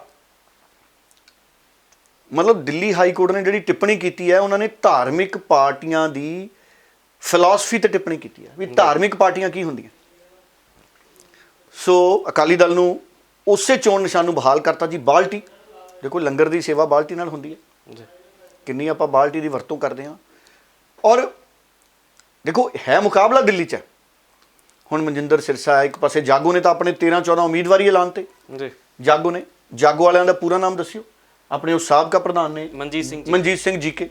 ਸੋ ਜਾਗੋ ਵਾਲਿਆਂ ਨੇ 14 ਉਮੀਦਵਾਰ ਐਲਾਨ ਤੇ ਔਰ ਅਕਾਲੀ ਦਲ ਵੀ ਹੁਣ ਬਾਲਟੀ ਦੇ ਚੋਣ ਨਿਸ਼ਾਨ ਤੇ ਲੜੂਗਾ ਤੇ ਸਰਨਾ ਭਰਾ ਜਿਹੜੇ ਸ਼੍ਰੋਮਣੀ ਅਕਾਲੀ ਦਲ ਦਿੱਲੀ ਆ ਉਹ ਵੀ ਲੜਨਗੇ। ਸੋ ਪੂਰਾ ਸਖਤ ਮੁਕਾਬਲਾ ਹੋਊਗਾ। ਗੁਰਦੁਆਰਾ ਸਾਹਿਬਾਨਾਂ ਦਾ ਪ੍ਰਬੰਧ ਹੈ ਜੀ, ਬਹੁਤ ਵੱਡੀ ਸੰਸਥਾ ਹੈ। ਔਰ ਦੇਖੋ ਕੋਵਿਡ ਦੇ ਸਮੇਂ ਸਾਡੇ ਦਿੱਲੀ ਸਿੱਖ ਗੁਰਦੁਆਰਾ ਮੈਨੇਜਮੈਂਟ ਕਮੇਟੀ ਨੇ ਕਿੱਡਾ ਲੋਕਾਂ ਦਾ ਪੁੰਨ ਕੀਤਾ, ਕਿੰਨੇ ਚੰਗੇ ਕੰਮ ਕੀਤੇ। ਔਰ ਮੈਂ ਇਹ ਨਹੀਂ ਕਹੂੰਗਾ ਕਿ ਕਿਉਂਕਿ ਹੁਣ ਅਕਾਲੀ ਦਲ ਕੋਲੇ ਹੈ ਦਿੱਲੀ 'ਚ, ਦਿੱਲੀ ਸਿੱਖ ਗੁਰਦੁਆਰਾ ਮੈਨੇਜਮੈਂਟ ਕਮੇਟੀ ਇਸ ਕਰਕੇ ਹੋ ਗਏ। ਅਗਰ ਸਰਨਾ ਸਾਹਿਬ ਕੋਲੇ ਹੁੰਦੀ ਜਾਂ ਮਨਜੀਤ ਜੀਕੇ ਕੋਲੇ ਹੁੰਦੀ ਜਾਂ ਕਿਸੇ ਤੀਜੀ ਚੌਥੀ ਧਿਰ ਕੋਲੇ ਹੁੰਦੀ, ਦਿੱਲੀ ਕਮੇਟੀ ਨੇ ਤਾਂ ਵੀ ਸੇਵਾ ਦਾ ਕੰਮ ਕਰਨਾ ਸੀ, ਕਿਉਂਕਿ ਫਿਲਾਸਫੀ ਹੈ ਜਿਹੜੀ ਸਾਡੇ ਗੁਰੂਆਂ ਦੇ ਸੁਨੇਹੇ ਨੇ ਉਹ ਇਹੀ ਨੇ। ਬਿਲਕੁਲ, ਵੀ ਸੇਵਾ ਕਰੋ। ਸੋ ਇਸ ਕਰਕੇ ਇਹ ਹੋਣਾ ਹੀ ਹੋਣਾ ਸੀ। ਹੁਣ ਇਹਦਾ ਕ੍ਰੈਡਿਟ ਜਿਹੜੀ ਧਿਰ ਸੱਤਾ 'ਚ ਹੁੰਦੀ ਹੈ ਨਾ ਜੀ, ਉਹ ਕਹਿ ਦਿੰਦੀ ਆ ਵੀ ਦੇਖੋ ਜੀ ਅਸੀਂ ਆਹ ਸਾਰੇ ਕੰਮ ਕੀਤੇ, ਤੇ ਉਹ ਕੋਸ਼ਿਸ਼ ਕਰਦੇ ਨੇ ਕਿ ਲੋਕ ਉਹਨਾਂ ਦੇ ਬਦਲੇ ਜਿਹੜੇ ਨੇ ਉਹ ਵੋਟਾਂ ਪਾ ਦੇਣ। ਪਰ ਮੁਕਾਬਲਾ ਸਖਤ ਹੋਊਗਾ ਗਗਨ। ਜਿਵੇਂ ਮੈਂ ਕੱਲ੍ਹ ਦੱਸਿਆ ਸੀ, ਆਪਾਂ ਜਾਵਾਂਗੇ ਦਿੱਲੀ ਸਿੱਖ ਗੁਰਦੁਆਰਾ ਮੈਨੇਜਮੈਂਟ ਕਮੇਟੀ ਦੀਆਂ ਚੋਣਾਂ ਤੇ, ਸਾਰਿਆਂ ਨਾਲ ਗੱਲ ਕਰਾਂਗੇ। ਜੀਕੇ ਸਾਹਿਬ ਨੂੰ ਵੀ ਕੋਸ਼ਿਸ਼ ਕਰਾਂਗੇ ਆਪਾਂ ਇੰਟਰਵਿਊ ਕਰਾਈਏ, ਭਾਵੇਂ ਤੁਸੀਂ ਚੱਲ ਜਿਓ ਭਾਵੇਂ ਮੈਂ। ਇੱਕ ਹੋਰ ਸਾਡੀ ਟੀਮ ਦੇ ਸਾਥੀ ਜੁੜ ਰਹੇ ਨੇ ਬਹੁਤ ਜਲਦੀ, ਉਹ ਵੀ ਕਾਫੀ ਮਿਹਨਤੀ ਪੱਤਰਕਾਰ ਨੇ ਔਰ ਉਹ ਵੀ ਕਾਫੀ ਸੀਨੀਅਰ ਪੱਤਰਕਾਰ ਨੇ, ਬਹੁਤ ਲੰਮੇ ਸਮੇਂ ਤੋਂ ਦਿੱਲੀ ਦੇ ਵਿੱਚ ਉਹ ਪੱਤਰਕਾਰਤਾ ਦੇ ਵਿੱਚ ਜੁੜੇ ਹੋਏ ਨੇ। ਸੋ ਸਾਡੇ ਨਾਲ ਬੀਬੀ ਜੀ ਜੁੜਨ ਵਾਲੇ ਨੇ ਇੱਕ, ਤੇ ਉਹ ਵੀ ਪੂਰੀ ਪੰਜਾਬ ਦੀ ਸੇਵਾ 'ਚ ਤਨਦੇਹੀ ਦੇ ਨਾਲ ਆਪਣਾ ਯੋਗਦਾਨ ਪਾਉਣਗੇ ਜੀ। ਸੋ ਬਿਲਕੁਲ ਇਹ ਬੜੀ ਖੁਸ਼ੀ ਵਾਲੀ ਗੱਲ ਹੈ ਜੀ। ਦੇਖੋ ਸਾਰੀਆਂ ਜਿਹੜੀਆਂ ਮਾਨਯੋਗ ਪੱਤਰਕਾਰ ਨੇ, ਸਾਰਿਆਂ ਦਾ ਉਪਰਾਲਾ ਹੁੰਦਾ ਹੈ। ਉਂਝ ਸਾਡੇ ਚੈਨਲ ਦੇ ਜਿਹੜੇ ਮੁੱਖ ਸੰਪਾਦਕ ਨੇ ਉਹ ਵੀ ਬੀਬੀ ਜੀ ਨੇ। ਸੋ ਉਹ ਵੀ ਬਹੁਤ ਮਾਰਗਦਰਸ਼ਨ ਸਮੇਂ-ਸਮੇਂ ਤੇ ਉਹਨਾਂ ਦੇ ਜਿਹੜਾ ਉਹਨਾਂ ਦਾ ਤਜਰਬਾ ਹੈ ਮੈਨੇਜਮੈਂਟ ਦਾ ਔਰ ਕਾਰਜਸ਼ੀਲਤਾ ਦਾ, ਉਹਨਾਂ ਦਾ ਸਾਨੂੰ ਕਾਫੀ ਫਾਇਦਾ ਮਿਲਦਾ ਉਹਦਾ। ਹਰ ਵਿਅਕਤੀ ਦੀ ਗਗਨ ਦੇਖੋ, ਹਰ ਵਿਅਕਤੀ ਭਾਵੇਂ ਉਮਰ 'ਚ ਛੋਟਾ ਭਾਵੇਂ ਵੱਡਾ, ਕਿਉਂਕਿ ਗਗਨ ਵੀ ਮੇਰੇ ਨਾਲ ਉਮਰ 'ਚ ਬਹੁਤ ਛੋਟੇ ਨੇ। ਕਿੰਨੇ ਸਾਲ ਛੋਟੇ ਹੋ? ਅੱਧੋ ਅੱਧ ਦਾ ਫਰਕ ਹੈ। ਸੋ ਐਂ ਕਹਿ ਸਕਦੇ ਹਾਂ ਵੀ ਜਿੰਨੀ ਕੁ ਇਹਨਾਂ ਦੀ ਉਮਰ ਹੈ ਉਨੇ ਕੁ ਸਾਲਾਂ ਦਾ ਮੈਂ ਪੱਤਰਕਾਰਤਾ ਕਰਦਾ, ਪਰ ਉਹਦੇ ਨਾਲ ਫਰਕ ਨਹੀਂ ਪੈਂਦਾ, ਕਿਉਂਕਿ ਕੋਈ ਵਿਅਕਤੀ ਮੌਜੂਦਾ ਸਮੇਂ ਦੇ ਵਿੱਚ ਕਿਸੇ ਚਲੰਤ ਵਿਸ਼ੇ ਨੂੰ ਕਿੰਨੀ ਚੰਗੀ ਤਰ੍ਹਾਂ ਸਮਝਦਾ, ਉਹਨੂੰ ਸਿੱਖਦਾ। ਕਿਉਂਕਿ ਪੱਤਰਕਾਰਤਾ ਸਿਰਫ ਕਹਿਣਾ, ਬੋਲਣਾ, ਲਿਖਣਾ ਨਹੀਂ, ਪੱਤਰਕਾਰਤਾ ਪੜ੍ਹਨਾ ਤੇ ਸਿੱਖਣਾ ਵੀ ਹੈ। ਹੁਣ ਗਗਨ ਮੈਂ ਦੇਖਦਾ ਬਹੁਤ ਕਿਤਾਬਾਂ ਵੀ ਪੜ੍ਹਦੇ ਰਹਿੰਦੇ ਆ, ਪੁਰਾਣੇ ਰੈਫਰੈਂਸ ਪੜ੍ਹਦੇ ਰਹਿੰਦੇ, ਅਖਬਾਰ ਵੀ ਪੜ੍ਹਦੇ ਨੇ। ਇਹ ਸਾਰੀਆਂ ਚੀਜ਼ਾਂ ਜ਼ਰੂਰੀ ਹੈ। ਇਹਦੇ ਨਾਲ ਹੀ ਵਿਅਕਤੀ ਦੇ ਦਿਮਾਗ ਦੇ ਵਿੱਚ ਗਿਆਨ ਦਾ ਭੰਡਾਰ ਬਣਦਾ। ਜਿਵੇਂ ਅਸੀਂ ਕਿਤਾਬਾਂ ਪੜ੍ਹਦੇ ਹਾਂ ਨਾ ਜੀ, ਹਰ ਬੱਚਾ 10ਵੀਂ ਵਾਲਾ 11ਵੀਂ 12ਵੀਂ ਵਾਲਾ ਦੇਖੋ ਉਹਨੂੰ ਕਿੰਨਾ ਕੁਛ ਪਤਾ ਹੁੰਦਾ ਜੀ। ਬਿਲਕੁਲ। ਸੋ ਇਸ ਕਰਕੇ ਉਮਰ ਮਾਇਨੇ ਨਹੀਂ ਰੱਖਦੀ, ਤੁਹਾਡਾ ਜਿਹੜਾ ਤੁਹਾਡਾ ਯੋਗਦਾਨ ਆ ਉਹ ਮਾਇਨੇ ਰੱਖਦਾ। ਸੋ ਇਸ ਕਰਕੇ ਗਗਨਦੀਪ ਸਿੰਘ ਉਹਨਾਂ ਦੀ ਜਿਹੜੀ ਪੱਤਰਕਾਰਤਾ ਉਹਦੇ ਤੋਂ ਮੈਂ ਬਹੁਤ ਪ੍ਰਭਾਵਿਤ ਹਾਂ। ਸੋ ਭਾਵੇਂ ਉਮਰ 'ਚ ਛੋਟੇ ਨੇ ਪਰ ਕੰਮ 'ਚ ਬਰਾਬਰ। ਸੋ ਖਾਸ ਅਪਡੇਟ ਸੀ ਜੋ ਤੁਹਾਡੇ ਨਾਲ ਅੱਜ ਪ੍ਰੋਗਰਾਮ ਦੇ ਵਿੱਚ ਸਾਂਝੇ ਕਰਨੇ ਸੀ। ਦਿੱਲੀ ਕਮੇਟੀ ਦੀਆਂ ਚੋਣਾਂ ਨੂੰ ਲੈ ਕੇ ਜਦੋਂ ਇਹ ਫੈਸਲਾ ਆਇਆ ਹੈ, ਅਕਾਲੀ ਦਲ ਦੇ ਚਿਹਰੇ ਦੇ ਉੱਤੇ ਖੁਸ਼ੀ ਸੀ। ਇਸ ਨੂੰ ਲੈ ਕੇ ਮਨਜਿੰਦਰ ਸਿਰਸਾ ਦਾ ਬਿਆਨ ਹੈ, ਹਾਲਾਂਕਿ ਉਹਨਾਂ ਨੇ ਇਸ ਨੂੰ ਧਾਰਮਿਕ ਪੱਖ ਦੇ ਉੱਤੋਂ ਵੀ ਆਪਣੀ ਜਿੱਤ ਦੱਸਿਆ ਹੈ। ਕੀ ਕਹਿ ਰਹੇ ਨੇ ਮਨਜਿੰਦਰ ਸਿੰਘ ਸਿਰਸਾ ਉਹ ਸੁਣਾਉਂਦੇ ਆ ਤੇ ਉਸ ਤੋਂ ਬਾਅਦ ਤੁਹਾਡੇ ਤੋਂ ਇਜਾਜ਼ਤ ਲਵਾਂਗੇ। ਅੱਜ ਦੀ ਹੈਰਾਨਗੀ ਦੀ ਗੱਲ ਕੀ ਆ? ਹੈਰਾਨਗੀ ਦੀ ਗੱਲ ਇਹ ਆ ਕਿ ਸਰਕਾਰ ਦਾ ਵਕੀਲ ਜਿਹੜਾ ਸੀ ਉਹ ਰੌਲਾ ਪਾ ਕੇ ਕਹਿ ਰਿਹਾ ਸੀਗਾ ਕਿ ਮੀਰੀ ਪੀਰੀ ਦਾ ਸਿਧਾਂਤ ਜਿਹੜਾ ਉਹ ਖਤਮ ਕੀਤਾ ਜਾਵੇ, ਇਹ ਕੋਈ ਇਹਨਾਂ ਨੂੰ ਰਿਲੀਜੀਅਸ ਬਣਾਇਆ ਜਾਵੇ। ਔਰ ਸਾਡੇ ਜਿਹੜੇ ਸਿੱਖ ਵਕੀਲ ਆ ਉਹਨਾਂ ਨੂੰ ਸਪੋਰਟ ਕਰ ਰਹੇ ਨੇ ਬਾਰ-ਬਾਰ ਇਹ ਕਹਿ ਕੇ ਕਿ ਹਾਂ ਰਿਲੀਜੀਅਸ ਹੋਣਾ ਚਾਹੀਦਾ ਹੈ। ਜੱਜ ਸਾਹਿਬ ਨੇ ਇੱਕ ਸਵਾਲ ਪੁੱਛਿਆ ਅੱਜ ਸਾਡੇ ਉਸ ਸਿੱਖ ਵਕੀਲ ਸਾਹਿਬ ਨੂੰ ਕਿ ਵਕੀਲ ਸਾਹਿਬ ਮੈਂ ਇਹਨਾਂ ਤੋਂ ਐਫੀਡੇਵਿਟ ਤੇ ਲੈ ਦਿੰਦੀ ਆ। ਜੱਜ ਸਾਹਿਬ ਨੇ ਦੂਜੇ ਡਬਲ ਬੈਂਚ ਉਹਨਾਂ ਨੇ ਵੀ ਕਿਹਾ ਸੀ ਐਫੀਡੇਵਿਟ ਤੇ ਲੈ ਦਿੰਦੇ, ਪਰ ਸਾਨੂੰ ਇਹ ਤਾਂ ਦੱਸ ਦਿਓ ਇਹ ਰਿਲੀਜੀਅਸ ਪਾਰਟੀ ਹੁੰਦੀ ਕੀ ਆ? What is religious party? ਉਹ ਇਹ ਕਹਿਣ ਨੂੰ ਮਜਬੂਰ ਹੋ ਗਏ ਕਿ ਸਿੱਖ ਧਰਮ ਤੋਂ ਸਿੱਖ ਹੋਗਾ, ਪਰ ਉਹ ਵੀ ਤਾਂ ਸੈਕੂਲਰ ਆ। ਉਹਨਾਂ ਕਿਹਾ ਮੇਰਾ ਧਰਮ ਕੁਝ ਹੋਰ ਹੋ ਸਕਦਾ ਏ, ਪਰ ਮੈਂ ਵੀ ਤਾਂ ਸੈਕੂਲਰ ਆ, ਮੈਂ ਸਾਰੇ ਧਰਮਾਂ 'ਚ ਬਿਲੀਵ ਕਰਦੀ। ਤੁਸੀਂ ਇਹ ਕਨਸੈਪਟ ਕਿੱਥੋਂ ਲੈ ਕੇ ਆਏ ਜੇ? ਜਿਹੜਾ ਮੀਰੀ ਪੀਰੀ ਦੇ ਸਿਧਾਂਤ ਨੂੰ ਢਾਉਣ ਦੀ ਕੋਸ਼ਿਸ਼ ਕੀਤੀ ਸੀ। ਮੈਂ ਤੇ ਧੰਨਵਾਦ ਕਰਦਾ ਏ ਕਿ ਗੁਰੂ ਸਾਹਿਬ ਨੇ ਤਰਸ ਕੀਤਾ, ਖਾਲੀ ਸਾਡੀ ਪੱਤ ਨਹੀਂ ਰੱਖੀ, ਸਾਡੀ ਤਾਂ ਰੱਖੀ ਆ। ਮੇਰੇ ਮਾਲਕ ਨੇ ਸਾਡੇ ਤੇ ਕਿਰਪਾ ਕੀਤੀ ਆ, ਪਰ ਗੱਲ ਇਹ ਆ ਸਾਡੇ ਹੱਥੋਂ ਕਿਤੇ ਮੀਰੀ ਪੀਰੀ ਦੇ ਉਸ ਸਿਧਾਂਤ ਦੇ ਉੱਤੇ ਚੋਟ ਨਾ ਲੱਗ ਜਾਵੇ, ਇਹ ਵੀ ਸਾਡੇ ਤੇ ਕਿਰਪਾ ਕਰਾਈ। ਸੋ ਇੱਕ ਖਾਸ ਅਪਡੇਟ ਸੀ ਜਿਨ੍ਹਾਂ ਦਾ ਕੱਪੜ ਛਾਣ ਅੱਜ ਦੇ ਪ੍ਰੋਗਰਾਮ ਦੇ ਵਿੱਚ ਕੀਤਾ ਤੇ ਅਗਲੇ ਪ੍ਰੋਗਰਾਮ ਦੇ ਵਿੱਚ ਫਿਰ ਮਿਲਾਂਗੇ, ਕੱਪੜ ਛਾਣ ਕਰਾਂਗੇ ਵੱਡੇ ਅਤੇ ਖਾਸ ਮਸਲਿਆਂ ਦਾ। ਫਿਲਹਾਲ ਲਈ ਇਜਾਜ਼ਤ ਦਿਓ, ਬਹੁਤ ਬਹੁਤ ਧੰਨਵਾਦ। ਬਹੁਤ